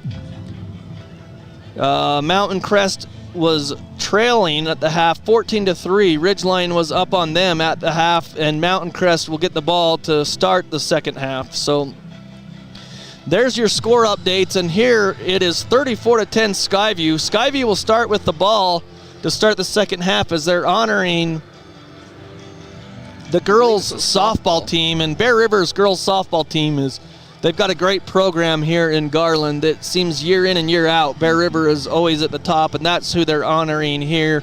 They got this new digital scoreboard that they have this season, and I mean, it's showing videos, and it's pretty good. It looks pretty crystal clear, so they're honoring them. And again, we're at halftime, 34-10 Skyview, as the Skyview Bobcats start the march out of the locker room onto their sideline to start the second half. So we're going to step aside and come back.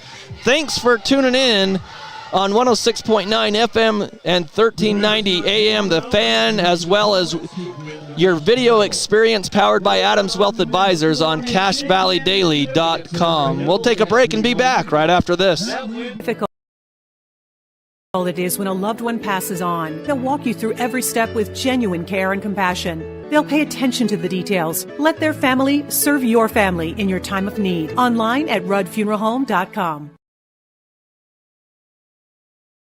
Frank May has been the go-to destination for area thrill seekers. Whether you're tearing through the trails with Can-Am off-road vehicles or cruising the waves with Sea-Doo watercraft, Frank May Skidoo has got you covered. Swing by our showroom today and visit frankmayskidoo.com for a slice of our history. There's nothing quite like a great hometown. At the Young Automotive Group's Cache Valley dealerships, it's our privilege to call Logan home. We not only work to provide you with an exceptional customer experience, but take care of the community. We're committed to driving Logan forward. Visit Young Automotive in Logan today. Kent's Market in Tremonton has all your grocery needs, but did you know they have an amazing sporting goods section with scopes, bullets, hunting licenses, and more? Kent's in Tremonton is your local drop-off for dry cleaning. Kent's Market in Tremonton, more than a grocery store. From day one, right down the street, to present day, all over America, Napa and our nationwide network of parts and exceptional service were built for one mission: to keep your business moving full speed ahead. Searching for copiers and printers? Les Olson IT has what you need. Find reliable HP printers, award-winning Sharp copiers, and high-end Ricoh graphic systems. Les Olson IT. Golden Spike Electric, local source for Generac sales and service. Act now, and for a short time, take advantage of Generac's free 7-year warranty. Online at gsegenerators.com or call 257-3016. Great Basin Graphics does custom t-shirts and creates graphic designs that'll get your business noticed. Amazing colors and designs that seem to jump off the t-shirt. Go to greatbasingraphics.com. Great Basin Graphics. We made you look. Old Gristmill on South Main Logan, 4th North Logan, and now Smithfield offer Cache Valley that famous lunch special and natural bread baked the right way. Get your made-to-order lunch or baked goods at Cache Valley's Best of Northern Utah gold-winning bakery. The Old Gristmill, here for you. The Post Consumer Brands United Way cereal sale is September 27th at 7 a.m. Bring cash and get to the Box Elder Fairgrounds in Tremonton early. Post cereal is just $1.50 per bag or box. Limit 50 per person. The Post cereal sale, September 27th, starting at 7 a.m. Need some hot food so you're not rude, or a little something sweet to get you back on the street, or antacid to be placid, or an energy drink to help you think. Get to Riverside Corner Sinclair to fuel your vehicle and fuel you. Nobody leaves Riverside Corner hungry. If you're a business owner, don't tackle your electrical problems yourself. Nobody knows more about electricity than Gem Electric. Gem Electric has the experience and knowledge to get you back up and running. Call Gem Electric service specialists today. 257-7113. Their expertise is shocking. Preston Watts Collision and Glass has been your #1 resource for collision repair and auto glass. We specialize in windshield repairs. Competitive prices, call Preston Watts Collision and Glass at 563-3215. We do it right.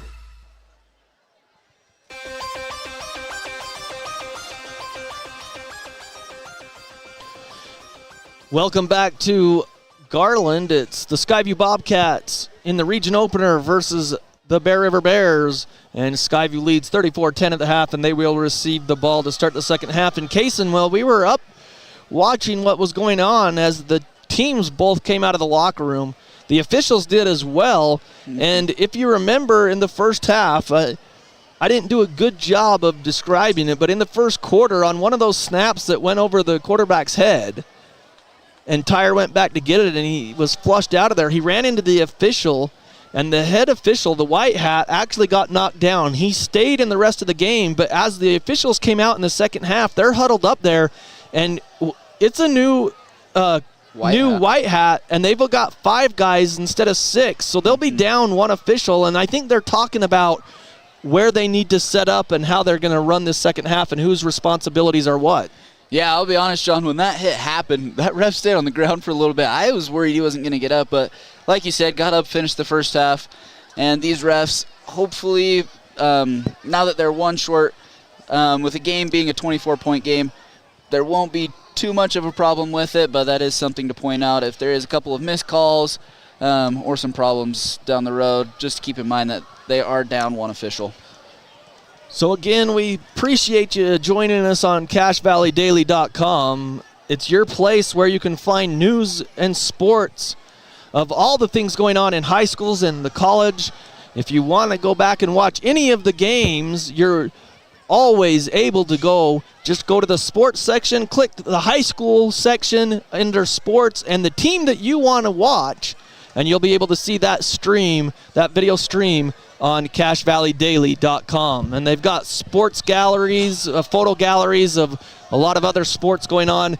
I know the Skyview girls soccer, girls volleyball, they're all involved, and those sports galleries are there. So Stone Higley gets his foot into it right to left, kicking to the north, and it goes into the end zone. I'm not even sure Karen and Ballard looked up. They just started running forward. Now, I could be wrong, John, but I thought in the second quarter, Skyview was going from left to right and Bear River going from right to left. I thought they should have switched for the third quarter, but I guess we're already down one official, and a few things are slipping through the cracks. Yeah, and I don't know. I mean, maybe do they get to decide when you defer like that? Do you get to decide which way? Do you remember? I don't know. So I could be wrong. I think you get to choose at the beginning of the game, but I think from that point on, then you get to decide. So 3 receivers left for Clark. He takes the handoff to Rad Sparrow, breaks free, 30, 35, 40, 45. Rad Sparrow's longest run of the season for 25 yards right up the gut. Yeah, that was a great job by Sparrow, but John, that was the biggest hole I've seen that the Skyview offensive line make on a run play, and he just had a bunch of space, was able to break a tackle and make a huge gain on the play. So 1st and 10 from the 45. Ballard goes right to left in motion. They hand off to Sparrow again. He breaks free. He's off to the 50. Still on his feet to the 45. As he broke free, Rad Sparrow running like Tanner Stokes out there, or Xander Stokes. Hey, John, I think that was number 8, Ollie Collins. Oh, okay. Geez, they both ran like we haven't seen tonight. A big first down to the 42 of Bear River, 1st and 10. Clark, handoff again. That's Sparrow, and he breaks free. Where are all these holes coming from, Kaysen? We didn't see any of this in the first half. Up to the 35, a gain of 7. Yeah, in the first half, looked like Skyview just getting stuffed at the line of scrimmage, but now these holes are wide open. They turn around, why not? Let's go back to it till they stop at another yard gain, so another positive yard for Sparrow, and it's going to bring up 3rd and short. Yeah, John, like you said, 3rd and short, but that's 3 run plays, and Skyview is already in Bear River position on their 33 going in. Yeah, they got to get it to the 32. They started at their own 20, but that big run of 25 by Rad Sparrow. And then, like you said, it was Collins. So on 3rd and short, Clark, turn around, handoff again, and it's going to be close, but I think he's got it. He needed a yard. He got 2. I didn't see what number it was up to the 31. Yeah, I couldn't see what number it was, John. I believe it looked like it was Sparrow. And it is. Yep, and he comes out this play, and I think Ollie Collins. Collins is back there. So 1st and 10, Bobcats at the Bear River 31. Clark fakes the handoff this time. He's going to throw. Throws over the middle. Incomplete. In and out of the hands of the receiver, I believe. Yeah, and that was a great job there by Jack Clark. Good on the play action fake. And great route there by Cooper Karen, but I think he heard footsteps as number 27, the middle linebacker for Bear River, was coming to hit him and just couldn't keep his eyes on the ball and was able to drop it. They turn around on 2nd down. Ollie Collins making some moves, making people miss. He's up to the 25. Nice little sidesteps. He just sidestepped across the 30, and then he just put that foot in the ground and got upfield to the 24. Yeah, it looked like Bear River was going to bring down Ollie Collins there for about a 1 to 2 yard gain, but gave a little shimmy move, was able to get around the defender for about another 7 yards, 8 yards. It's 3rd and 2. Man in motion is Oxborough, left to right. They fake the handoff. They throw to Oxborough, complete with some blocking to the 20. He's got the first down, 15, 10, 5. He breaks a tackle. Touchdown! Skyview! And what a read there by Jack Clark. Again, a little simple RPO. He has the choice to throw it to the bubble to Zach Oxborough in the flat or to give it to the running back. He pulls it, makes the throw. Great blocks there by Cooper Karen as well as Lincoln Ballard downfield. They're able to open up for Zach Oxborough, who's able to run in for the touchdown. So Skyview, they've only averaged, if I can read anything in this dark, 25 points a game. They've got 40 pending the extra point. Stokes the holder, waiting for the snap. Snap back, hold down, kick on the way is good with 9:32. Skyview leads 41-10. We'll take a break here in the 3rd quarter and be back right after this.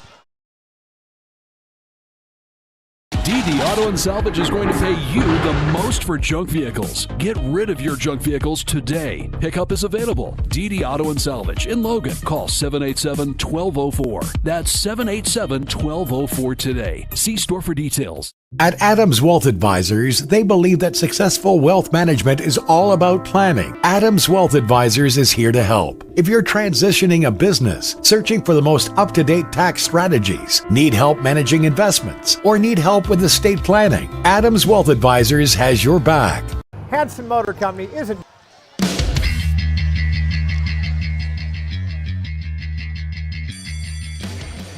Welcome back to Garland. 41-10, Skyview with the lead. What a move by Skyview there. They come out in the second half, Kaysen, and it's like, we're a running team. Yeah. Big plays by Collins and Sparrow, and then capped off by that 24-yard TD to Oxborough. Broke a couple of tackles as he went down the sideline. The kickoff is returned at the 2, up to the 10, the 15, across the 15, but doesn't quite make it to the 20. And Bear River will take over with 9:26 here in the 3rd quarter. And Bear River trails 41-10. And I believe the returner on that play was number 2, Dalton Williams for Bear River. And he was taken down by number 13, Stetson Summers. And Bear River will start 1st and 10 on their own, looks to be about the 18-yard line. So it didn't 18, didn't quite make it back to the 20. We'll give him the 19. 1st and 10, Tyre all alone in the backfield. Takes the snap. The rush is on. They set up the screen. Oh, complete, but he is absolutely destroyed by the defender of Skyview, and he gets up slowly, that receiver. Now he's sucking air as he goes down to his knees. Yeah, and sometimes as a quarterback, as soon as you release that ball, you're like, oh, crap, I just threw a hospital ball. But, again, great play there by number 34, Carling for Skyview. And we've called his name quite a few times tonight on tackles, pass breakups. He always seems to be in the right spot tonight. So 1 yard to the 20. Again, an empty backfield. Skyview's showing blitz. They do. But he runs right up. Tyre's got some wheels to the 25-yard line and ripped down. I think Zach Oxborough, I think it was 3 on that far side. Yeah, and that was a great job by Tyre. Just tuck and run, able to get what he can, and ran right over the Skyview defender there on the far side.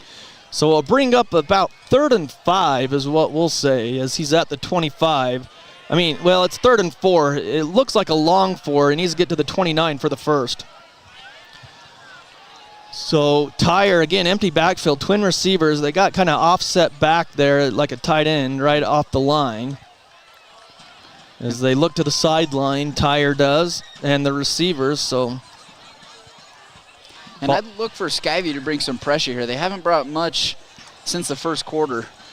Snap back. Tyre looking. The pocket collapses, and he is sacked. Right up the middle. Was that Satili or Reed? It's Collins. Yeah, great job there again by Ollie Collins to get the sack. Well, it was up the middle, so I thought for sure it was Satili Palmer or Reed, but instead it's Ollie Collins and a big sack.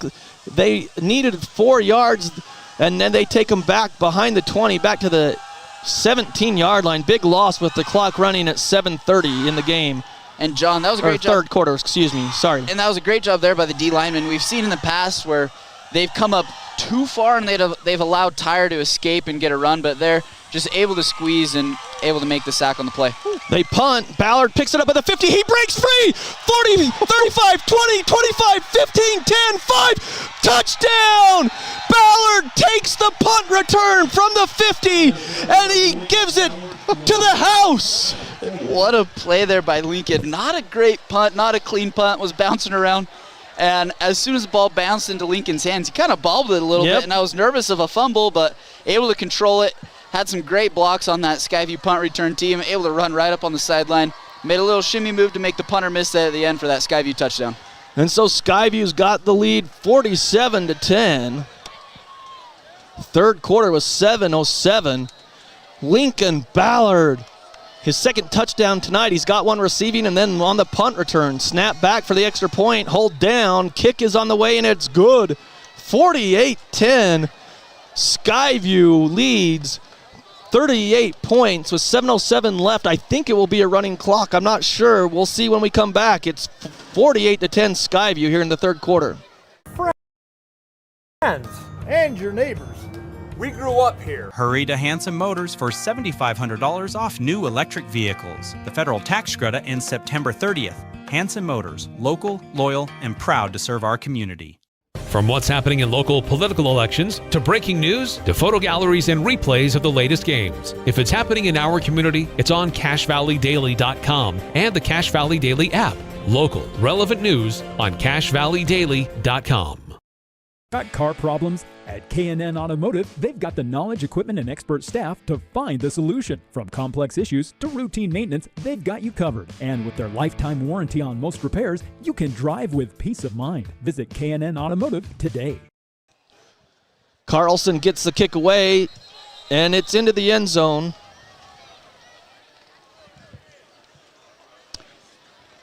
And it will be a touchback. And the Bear River offense will come back out and start again on their own 20.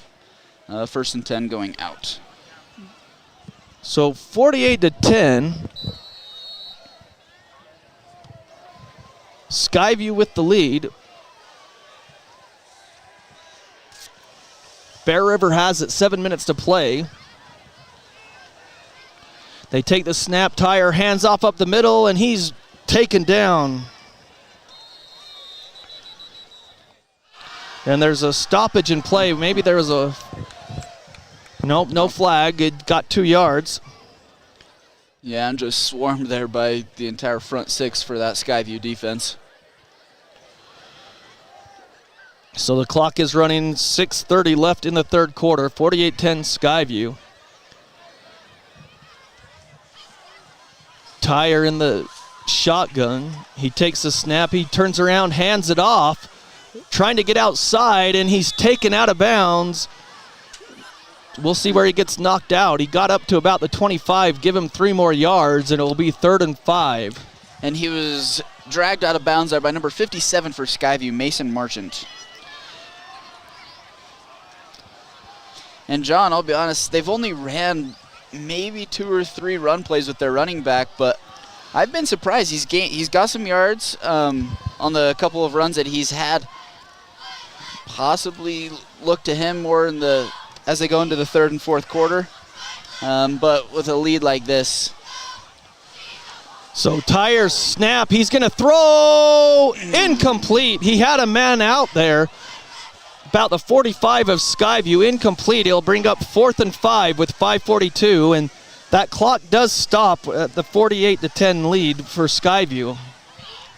And so I thought it would be a running clock, and there it goes. There we go. So the mercy rule, go ahead. And the intended receiver on that play was Gladen Behrens, and as you said, John, just put a little bit too much on it.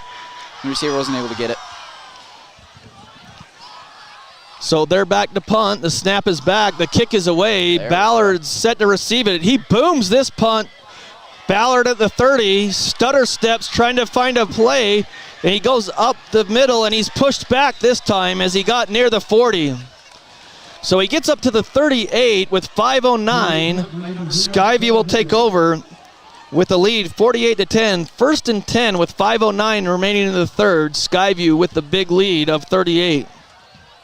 Yeah, John, and that was a great punt there by Higley. That was probably the best punt that he's had all night. Was able to flip the field a little bit as Skyview starting on their own 39-yard line. So they start the clock with the 35-point lead, the mercy rule, so we'll have a running clock here in the second half. Twin receivers to each side. Back to pass. Throw complete and taken down for 4 yards. And we do have a score update. Ridgeline leads Mountain Crest 20-3, but check this out. This is news for Skyview because that's who Skyview plays next week. Braden Larson, their quarterback, left the game. Oh. So that could affect next week. Oh, Ollie Collins or Zach. Sparrow. Is that Sparrow? Rad Sparrow. Huge hole on the left side. Got the handoff. He's across the 50. Mm-hmm. So big double-digit run there as they are in Bear River territory at the 48. And again, John, these holes that this offensive line are creating are massive. And I don't know if Bear River's adjusted to try and stop the pass, which has allowed the run, but Skyview's getting open lanes and everywhere. They throw deep on 1st down. Oh, and the receiver drops it. He's wide open. He was 5 yards behind the defender, and the receiver for Skyview just dropped it at the 18, but he went right past that defender with 3:49 and the clock running. Yeah, and the intended target on the play, I believe, was number 13, Stetson Summers. Ran a beautiful route. There wasn't a DB within 5 to 7 yards of him. Great throw by Jack. Just another lapse of focus, and now they're not able to bring that ball in. So 3 receivers right on 2nd down. Clark throws. It's complete to Cooper Karen. Breaks a tackle to the 45, 40, 35. Still on his feet. 30, 25, 20, 15, 10, 5. Oh, Cooper! He's into the end zone. My goodness. Kaysen, wow. He should have been at the 35 tackled. He lost his balance, but he put his hand down to keep his balance and stayed up. What a run after the catch for Cooper Karen as he gets his 2nd touchdown of the game. This one for big yards. Yeah, what a job there by Cooper Karen. These receivers have had an incredible game with yards after catch. He was able to outrun his original defender. Safety came up to make a play, made some contact. Cooper Karen, as you said, was tripped up. Did about a 3-legged bear crawl for about 5 yards before he regained his balance and then able to run into the end zone to put Skyview up 55-10 as the PAT for Jace Carlson goes through the uprights. So Karen with the 48-yard TD, and really it was all 48 was him because it was just a little swing pass. But 55-10, Skyview all over Bear River with 3:18.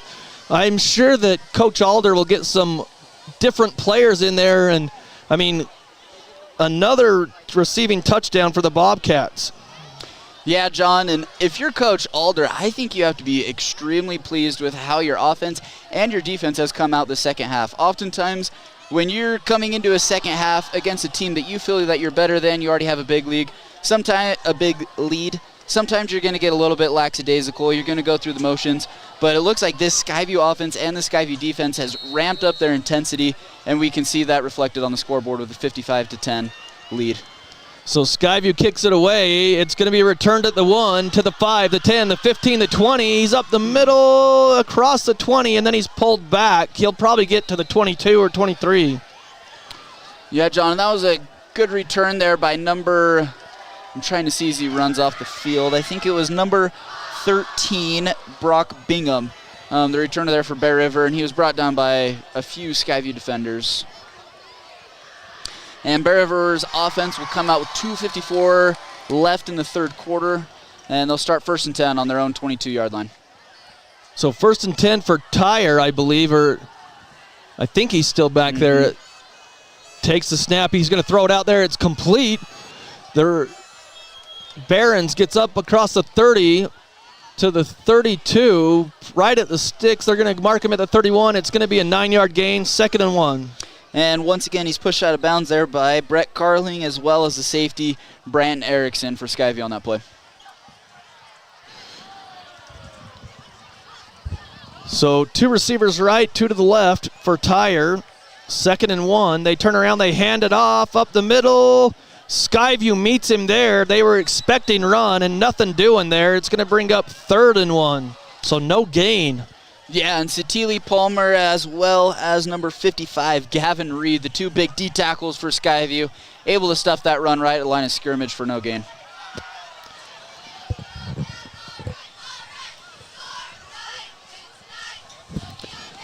So 55-10, a minute 43, clock running here in the third quarter. Looks like they're coming out in a Wildcat formation as well. So is that Brager back there? Yeah. And the flag comes out right at the snap, and usually it's an illegal shift unless Skyview lined up off sides at the snap.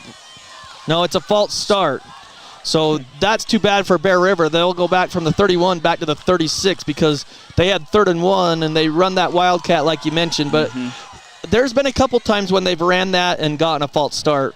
Yeah, and as we said earlier, a lot of times when you have that receiver, that running back playing quarterback, he's doing the cadence, which is completely different for the offensive line as well as the receivers, and he's trying to take care of those motions. And a lot of times you're just going to have mistakes and problems. So back to the 26, 3rd and 6 now. Back to the pass, Tyre. The pocket breaks down. He's going to run. Oh, but he just didn't get past that line of scrimmage. What a hit there by the Bobcats to take him down. It's going to be a loss. It will be counted as a sack. He didn't get back to the line of scrimmage. He lost a couple yards, so 4th and 9. Yeah, and that was a great job there by that Skyview D-line. Satili Palmer, Gavin Reed, and number 72, Keegan Mountcastle. They were to get pressure on Tyre. He was forced to step up, and Mason Marchant, I believe, was there for to make the sack. So they're going to punt from their own 21. Ballard standing at his own 40. Snap back, hold, or excuse me, not a PAT. He gets it away. Ballard from his own 40 called a fair catch. Yeah, I hope that wasn't a field goal, like I described it. I mean, we know Stone Higley can bomb it, but that would have been a new record everywhere. It'd be like the Jaguars kicker that kicked that 70-yarder in preseason, Little. Yeah. But Skyview comes out. We'll see if Jack Clark's still out there. 29 seconds, clock running here in the third quarter, a mercy rule. So Skyview really doesn't even need to, let's see. Yeah, they don't even need to snap it. Yeah. But they're out there at the 40-yard line, 1st and 10. They're on 40. Clark is still out there with a 55-10 lead. Clock down to 10 seconds. In the third, high snap. They turn around, hand it off, but that threw off the timing with that high snap. And Clark's 6'2" frame or 6'3" frame grabbed that one, and so that's the end of the third quarter. It's Skyview all over the Bears here. 55-10 in the region opener. We'll be back at the start of the fourth quarter right after this. Flour and Wheatland Seed are local companies who produce high-quality organic flour for home and commercial kitchens. Rest assured, when you purchase one of their products, you'll get the very best. Central Milling in Logan, Wheatland Seed in Collinston, Gilt Edge Flour in Richmond. In need of a trailer to haul your livestock, snowmobiles, or ATV? Make sure to see CNR Trailer Sales in Tremonton. They also carry flatbeds and enclosed trailers. CNR Trailer Sales, 435-246-3048. Online at crtrl.com.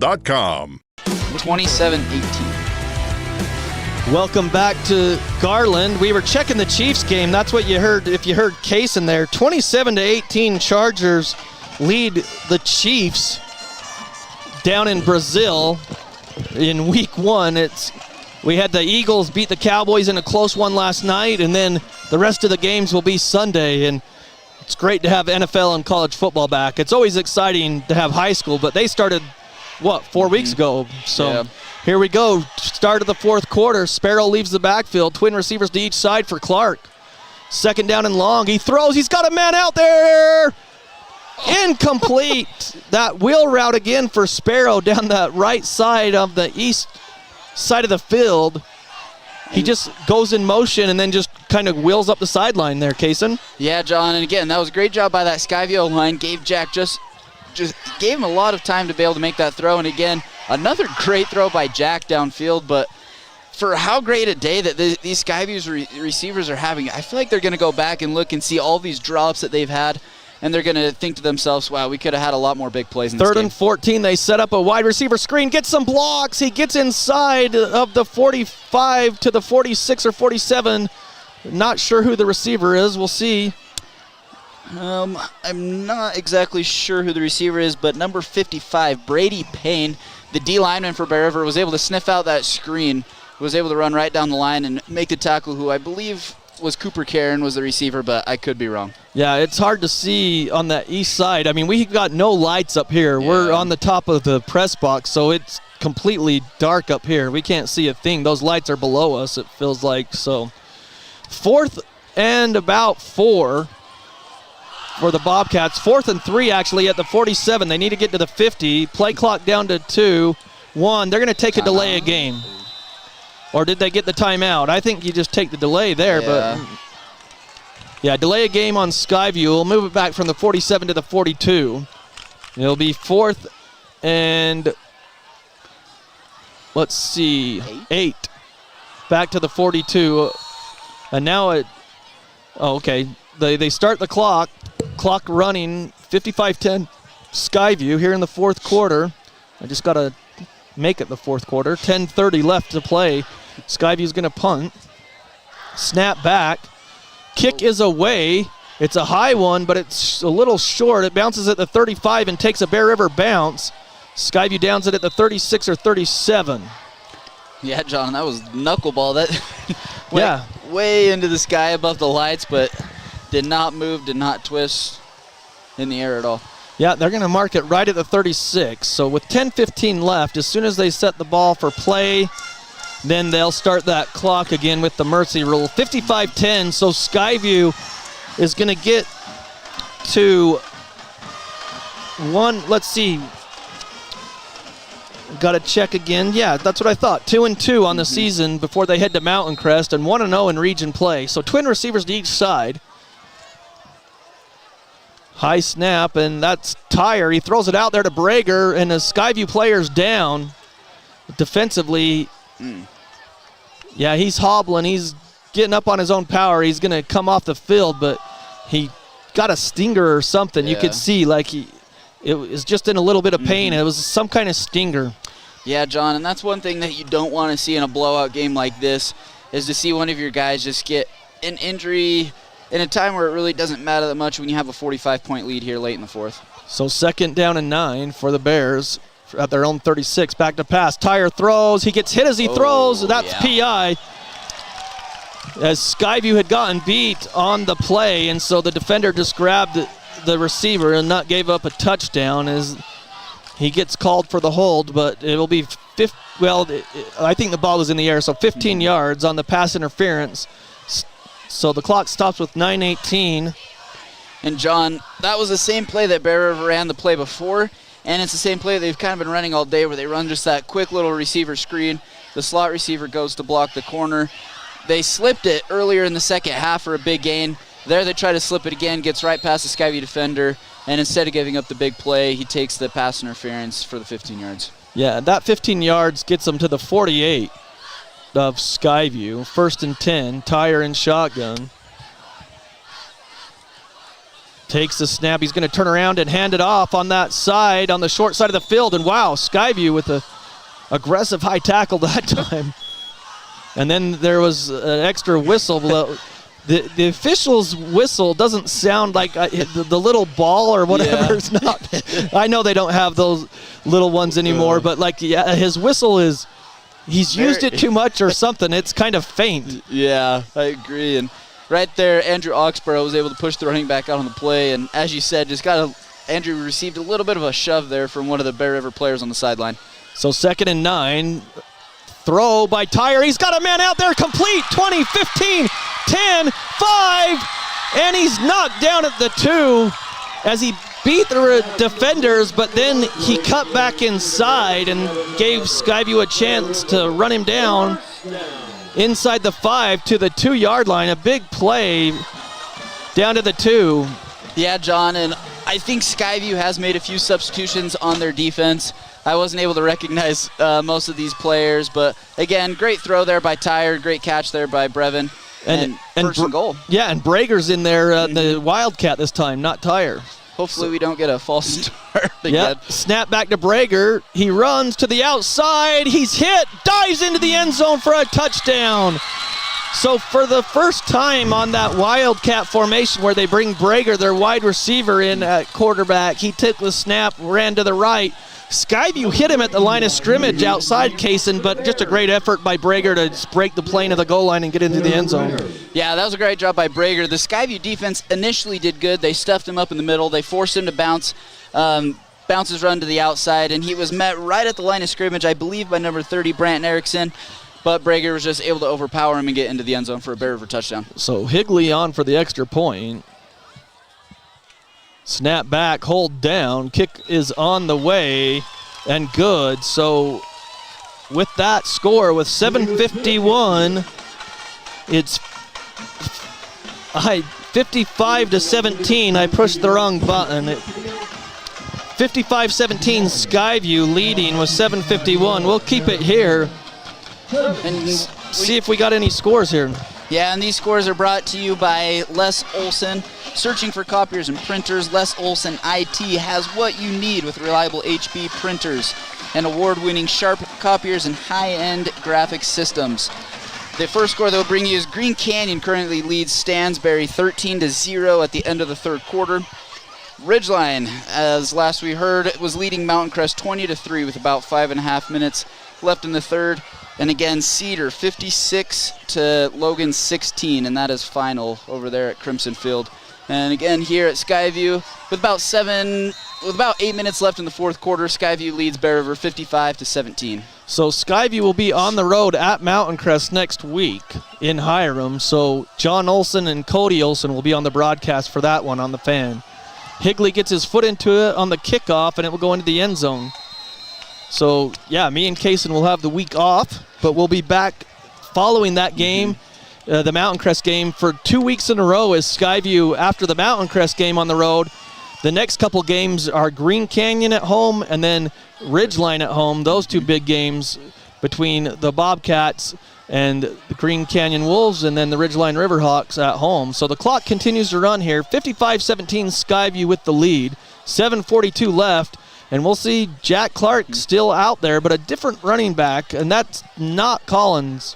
I believe it's number 2 Bear. They hand off to 2 Bear. He's got a big hole to the 25, and then he's tried to bounce it outside and taken down for about 6 yards, but big hole right up the middle, Kaysen. It's amazing the holes that the offensive line have created here in the second half. Yeah, this O-line has done an incredible job second half, whether it was run blocking or pass blocking. They've given Jack a lot of time to make throws, and they've opened up some big holes here for the running backs. Whoever it's been, Sparrow, 2 Bear, or Ollie Collins here in the second half. They've had big holes, and we've had some big gains on rushes. So Skyview running some clock here, down to 7 minutes. 55-17, 2nd and 4. They hand off to Bear. Again, another hole off the left side, and then he's pushed back. He got near the sticks and then pushed back. We'll see where they mark him up to the 28, so he got a couple more yards. So he's about 3rd and 2 for the Bobcats. But again, these holes that we're seeing, we didn't see these even nearly like this in the first half. This looks like the Skyview run game of last season. And hopefully this O-line is able to take this second half of how well they've blocked run and pass, as we've said, and they're able to take this into these next few weeks against a good team in Mountain Crest, a good team in Green Canyon, and a good team in Ridgeline, and they're able to take that confidence into those next 3 games. Clock running at 6:12. 3rd down and 2 from their own 28. Clark went under center for a second. Now he's back out in shotgun. He hands off to Bear, bounces it outside, stretches forward. He's got the first across the 30 to the 31. He needed 2 and he got 3. Great effort by Two Bear because initially up the middle, there wasn't anything there. He bounced it outside and dove across the 30 for the first.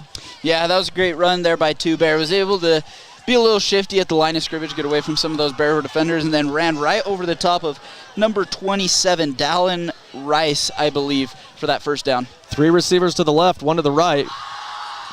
Play clock down to 15. Clark looks to the sideline as Skyview running clock. It continually runs under 5 minutes and 30 seconds left in the game. Skyview leading 55-17 here in the 4th quarter. Skyview getting the first win in region play. Clark lets it run down, and he is going to take the delay of game. Or did they get the timeout? I don't think they did. I think they just were running the clock down, and they get the delay of game. So Skyview runs all the clock down, and that clock will continually run during this penalty, knock them back 5 yards. So it'll be under 5 minutes to play when they snap the ball. 2nd and 15 back at their own 26, leading 55-17. It's got to feel good for a team that has a lot of athletes on offense returning from last season to get some momentum here heading into region play. Clark takes the snap. He throws out there. It's complete to the 25, makes a move at the 30, breaks a tackle up the sideline, 35, 40, 45, 50, and he's in Bear River territory. Number 13, who is that for Skyview? I believe that's Stetson Summers with caught just a little bubble route, ran over a couple of Bear River defenders, ran right up that sideline, and was tackled out of bounds, I believe, by number 12 for Bear River, Carson Sutherland, on the near sideline. Stetson Summers says, "You will not bring me down." It looked like he was not going anywhere, and then he just shoved the defender down, and he scooted up the sideline for a big gain all the way up to nearly the 40-yard line of Bear River. What a play. And again, that's why coaches always preach on defense, play to the whistle. As Stetson broke that tackle, it looked like a lot of those Bear River defenders were surprised as he was running up that sideline. Under 4 minutes to play, they snap it to Two Bear. He finds a crease. Great patience there by Two as he looked to the right side, and then he just kind of put his foot in the ground and shot up the middle when there was a crease eventually, and he got near the 40 up to the 41, gain of 2 yards. As he comes off the field, we got a new running back there on 2nd and 8 at the Bear River 41. Yeah, John, as you said, that was a great run by Two Bear. Looked almost a little like Le'Veon Bell with the patience there. Just sat behind his offensive line, waited for a hole to open up, and then was able to bust through. And as you said, they're bringing out number 14, Zach Gibbons, will replace Two Bear as the running back on this play. Clock continues to run at 3:23. Skyview running clock. The play clock down to 5 for Clark. 3 receivers right on 2nd and 8. Turn around. Fakes the handoff, he throws, tipped around and incomplete. Good coverage there as it went to the receiver, but knocked free by Bear River. Yeah, and the intended receiver on the play was number 9, Will Alder, and that was just, and again, another great play by the Bear River defender, number 12, I believe Carson Sutherland, was able to get his hands between Alder's hands, able to break that pass up on that play. So Ridgeline tacked on another TD with a few minutes, 3 minutes to play in that one, 27-3 over Mountain Crest. Clark takes it, he fakes the handoff, he throws out there on a wide receiver screen. I think it's Sutherland, and again, he's up the sideline, 35, 30, 25, 20, 15, 10. He's taking it to the house. Sutherland shows the wheels. Yeah, and that might be his play. That's back-to-back times where they've thrown it out to Summers on the outside. He's able to catch it, ran over a couple defenders on the near sideline. They go back to him on the far sideline, able to break the run up the sideline for, I can't remember, but I would say at least a 30 to 40-yard touchdown. So Stetson Summers, I call him Sutherland, the junior, he just took that screen, Kaysen, and he just turned on the jets. He was down the sideline, and he's just, you can see those legs churning, man. He was pumping down the sideline from 41 yards out, and he's got a varsity touchdown. Stetson Summers with the TD, and it's now 62-17 with the extra point as Skyview just extends that lead. It was 3rd and about 9, but wow, Stetson Summers, I apologize for calling you Sutherland, but wow, Stetson Summers on 2 plays, that was his drive, like Two Bear and him. Yeah. Two Bear had some great runs, but Summers took that 20-some-odd yards on the one where he got up the sideline, and then from the 41, he just took that little bubble screen like you mentioned. Just ran right past everybody. Turned on the jets, and he was down the sideline. And again, as a coach, if I was Coach Alder and if I was the receivers coach, these offensive coaches, seeing a player who might not get as much time, but comes in here at the end, and just to see the heart that he's playing with. Ran over a couple of people here, getting as many yards as he can, catches on the sideline, rips one for a touchdown. You love to see the effort. You love to see the receivers blocking downfield. And I think that just attests to the culture that Coach Alder has instilled here on this Skyview team of, we're here, we're going to play 4 full quarters, and we're going to make you stop us. Well, and he's doing it, Summers did, despite me calling him by Sutherland. You knew who it was. I knew who it was, but I just called him by the wrong name. I might have thrown you off the play before. Number 12 for Bear River, Sutherland, the DB. Well, we called out his name a few times, but... No, I think it's just me. I won't even say you threw me off. I'll blame it on the dark because I can't see the roster. Yeah. But anyway, it's great. Stetson Summers from 41 yards out. On the first play for Bear River, they run a play to the left side, and great recognition defensively, making the tackle on that left side. Yeah, and that was number 4, Jace Harris, the backside linebacker, was able to read run, able to get through the line of scrimmage on the opposite side and make that tackle for no gain on the play. So I'm getting updates from the Mountain Crest game. Braden Larson back in the game, the quarterback. So he just got hurt for a little bit, but he's back in the game. So Bear River, 2nd and 10, back to pass is Tyre. Now he's going to run to the 25, the 30, 35, 40. Great run across the 40 as he found some room up the middle and just turned it on. Yeah, again, that was a great job by Tyre. Just able to step up in the pocket, saw the green grass in front of him, and just tucked it and ran. Was able to gain a big... 24. Yeah, 24-yard gain on the play. And he was brought down there by number 81, Peyton Palmer, for Skyview on defense. So 1st and 10 from the 44-yard line. The clock running down to 1 minute and 5 seconds. Skyview 62-17. Tyre back to pass. Now he's going to run. He's got some room to the 45, to the left side. He's going to run out of bounds near the 47. Shy of the first down. That clock will continue to run under 50 seconds. And Tyre was pushed out of bounds there by number 13, Stetson Summers again, as well as number 15, Ammon Smith, the linebacker for Skyview, for about a 4-yard gain on the play. It's awesome to see when you get a score like this, the starters, you got to love it when you see the guys that you've been going up against on the scout team get in and make plays like that. So under 30 seconds to play, Tyre's going to throw downfield, incomplete. And the clock down to 18 seconds. It will stop with the incompletion until they set the ball. It'll bring up a 3rd down. We'll see if Bear River gets one more playoff. But I think their coach is calling them in. I think they're just calling it off. Okay, so that should do it then as this Bear River team comes to the sideline, unless they called a timeout. Nope. Clock running, so Skyview is going to get the victory, go to 2-2 on the season, and more importantly, 1-0 in region play. Kaysen, this is a big win for the Bobcats, 62-17, because 2 games in a row, you start to build that momentum. Like when you play loose like that, because you got one victory, you're not pressing anymore, and then you just unleash like this, and you play the game that you want to play in all phases. Yeah, John, like you said, and I feel like we've seen Skyview get continually better every single week. Week 1, we saw their offense make some mistakes. We saw their defense make some mistakes. As we go into week 2 in that third and fourth quarter against Morgan, able to step it up. And then last week against Spanish Fork, I really felt like this defense was able to put it together. They were flying around, they were playing hard, and as we come into this game, it looked like the offense put it together. The receiving group had a great game. The offensive line had an incredible game. I think that Jack Clark had a great game. He was very accurate, made great decisions, and those running backs were able to have a great second half. So again, stay tuned post-game. We'll have our Old Gristmill bread and butter play of the game. Usually we have Coach Alder and a player after a win join us, but we're on the top of the press box, so I don't think that we want to hurt anyone by coming up. But we'll see if we see Coach Alder kind of come this way, then, then we'll talk to him. But more than likely, we won't get anything from him post-game or from a Skyview player. I mean, there's so many players that could come up, too. Everyone had a lot of good games. Cooper Cairn got the scoring started on that diving play in the end zone. Jack Clark had a phenomenal game in the pass game and the run.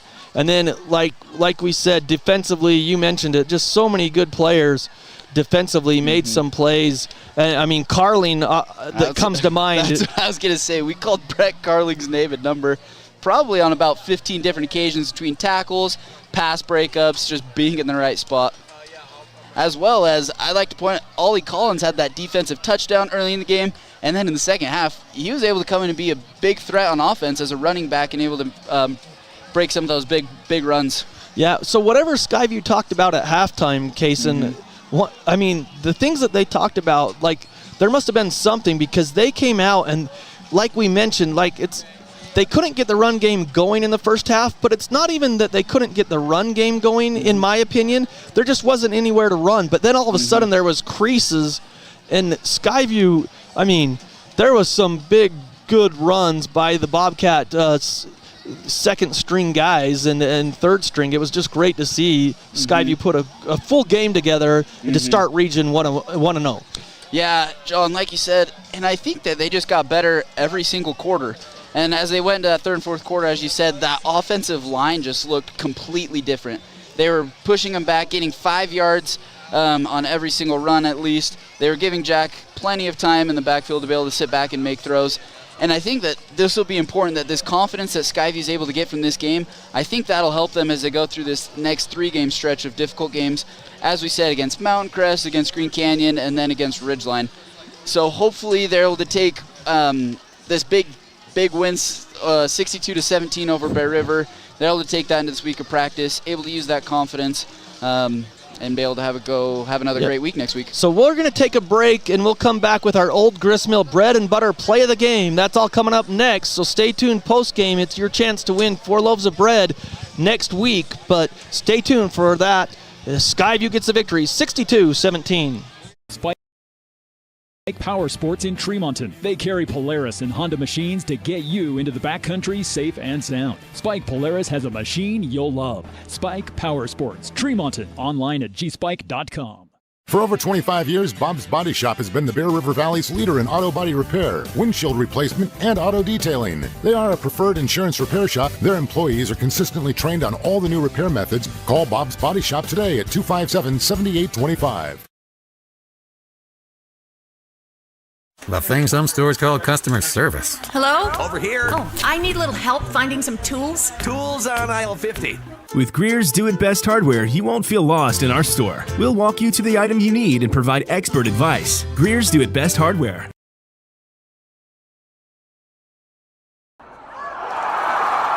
I have a deal for you. I'll turn the cable back on when you get my kitchen floor finished. How do I do that in time to watch my team win? Use the expert help at Castalite. For all your brick, block, rock, paver, and tile needs, Castalite.com.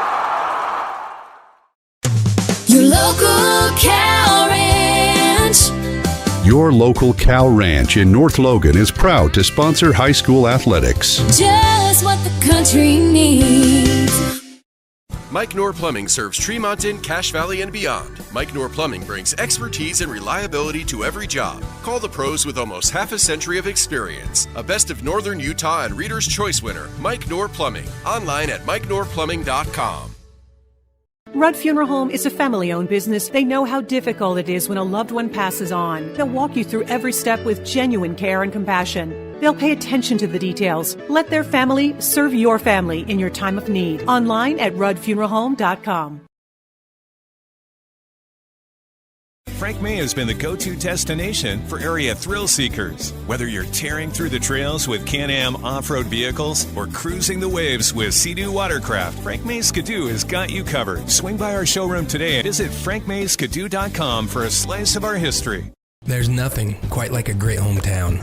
At the Young Automotive Group's Cache Valley dealerships, it's our privilege to call Logan home. We not only work to provide you with an exceptional customer experience, but take care of the community. We're committed to driving Logan forward. Visit Young Automotive in Logan today. Kent's Market in Tremonton has all your grocery needs, but did you know they have an amazing sporting goods section with scopes, bullets, hunting licenses, and more? Kent's in Tremonton is your local drop-off for dry cleaning. Kent's Market in Tremonton, more than a grocery store. From day one, right.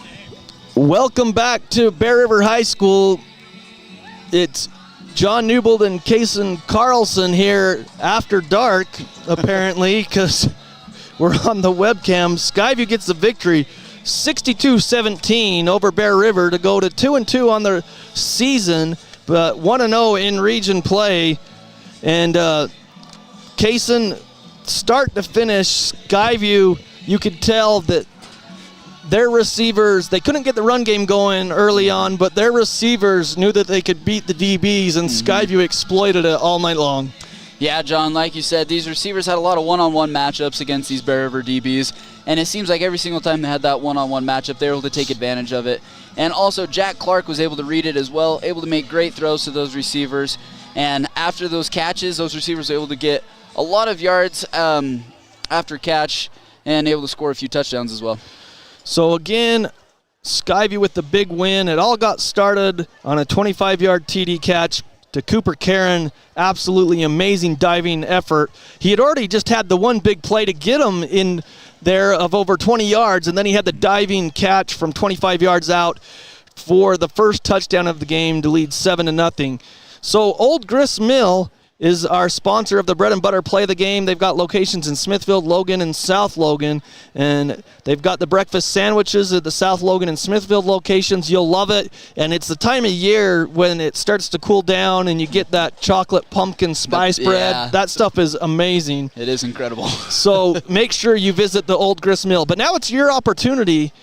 We're going to announce the Old Grist Mill Bread and Butter Play of the Game. And if you listen to the Full Court Press on 106.9 FM, 1390 AM, The Fan on Monday with Eric Franson and Jason Walker, they'll recap the high school weekend and also all the sports going on. But when from 4 p.m. to 6 p.m., they'll ask for the Old Grist Mill Bread and Butter Play of the Game. If you call in with the number that they give you, and with this play, then you will win 4 loaves of bread from the Old Grist Mill. And Cooper Karen was in the running for it the whole game, and we were probably going to give it to him. But that punt return by Lincoln Ballard is what we ended up going with. That 45-yard punt return, that's unofficial. It was around 45 to 50 yards, but he picked it up on the bounce, and it didn't look like he had a lot of room to roam, and then all of a sudden he broke down the sideline, and Lincoln Ballard's 45-yard punt return for a touchdown in the third quarter gave Skyview the 48-10 lead with 7:07 left, or at least that's what I have written down, but it kind of blended together with the darkness, so maybe I got that wrong, but it was in the third quarter. But the punt return for a touchdown by Lincoln Ballard is your Old Grist Mill Bread and Butter Play of the Game. And we've got some final scores here. In the rest of region, Ridgeline gets the win 34-10 over Mountain Crest. Mountain Crest got up early 3-0 in the first quarter. 2 quick touchdowns by Ridgeline in the second quarter. They led 14-3 at the half. Braden Larson, the quarterback for Mountain Crest, he left the game. He was injured for a little bit, but he came back in the fourth quarter. And Ridgeline gets the victory 34-10 in that rivalry. Other finals, we had Green Canyon. The last score we had was 13-0 over Stansbury, so I assume that's a final. Cedar came up to Cache Valley and really just wrecked Logan, 56-16. And that is all the scores that we have. So, again, Skyview will be on the road next week, Kaysen, at Mountain Crest in Hiram. We'll have the game here on 106.9 FM, 1390 AM, The Fan. That game will be broadcast. It will be Cody Olson. It will be Cody Olson and John Olson on the call of the game for that broadcast. So, again, it was a great game, start to finish for Skyview, and we just feel like, Kaysen, I think we both agree that the momentum that Skyview had after the win in Spanish Fork just allowed them to just let loose a little bit and just maybe not play with pressure, if that's the right word, and not so tight, and it just happened to be Bear River that was on the other end of that. Yeah, John, I agree with you. I think they just looked, as you said, they looked a lot calmer. They looked a lot looser. They looked like they were just out there playing and not thinking about it. And I think, as you said, a lot of that comes from their first win over Spanish Fork last week and the confidence that comes with getting your first win. And as we saw, it seemed like they just got better every single quarter this game. First quarter, they came out, had a great start. Second quarter, they expanded their lead. Third quarter, really expanded their lead as they led into the fourth. And the thing that I like to see, too, is as those backups were coming into the game in that fourth quarter, they kept the effort. They kept their execution level was still high. Their effort level was still high. And as a coaching staff, you love to see that because that is Skyview culture of playing hard, playing to the whistle, playing all four quarters, and getting a win like that. So Cooper Karen, Zach Oxborough had a couple touchdowns. Lincoln Ballard had one receiving and the punt return. Let's see, Cooper Karen had then, of course, Ollie Collins, the defensive touchdown in the first quarter, and then Stetson Summers down the sideline. That was awesome. As he got into the scoring column as well. So Skyview gets the victory, 62-17. So for Shane Larson running the camera, for Kaysen and myself, John Newell, have a great weekend, everybody. Again, Skyview goes to 2-2 on the season with the 62-17 victory. Have a great weekend, everybody. This Skyview Bobcats broadcast has been a presentation of 106.9 FM, 1390 AM, The Fan, and CacheValleyDaily.com. Made possible by Les Olson IT, Old Grist Mill, Adams Wealth Advisors, DD Auto Salvage, Great Basin Graphics, Preston Watts Auto Collision, Napa Auto Parts, Young Automotive, Tyson Luthi State Farm, and Cache Valley Daily. Catch replays and photo galleries of previous games on CacheValleyDaily.com.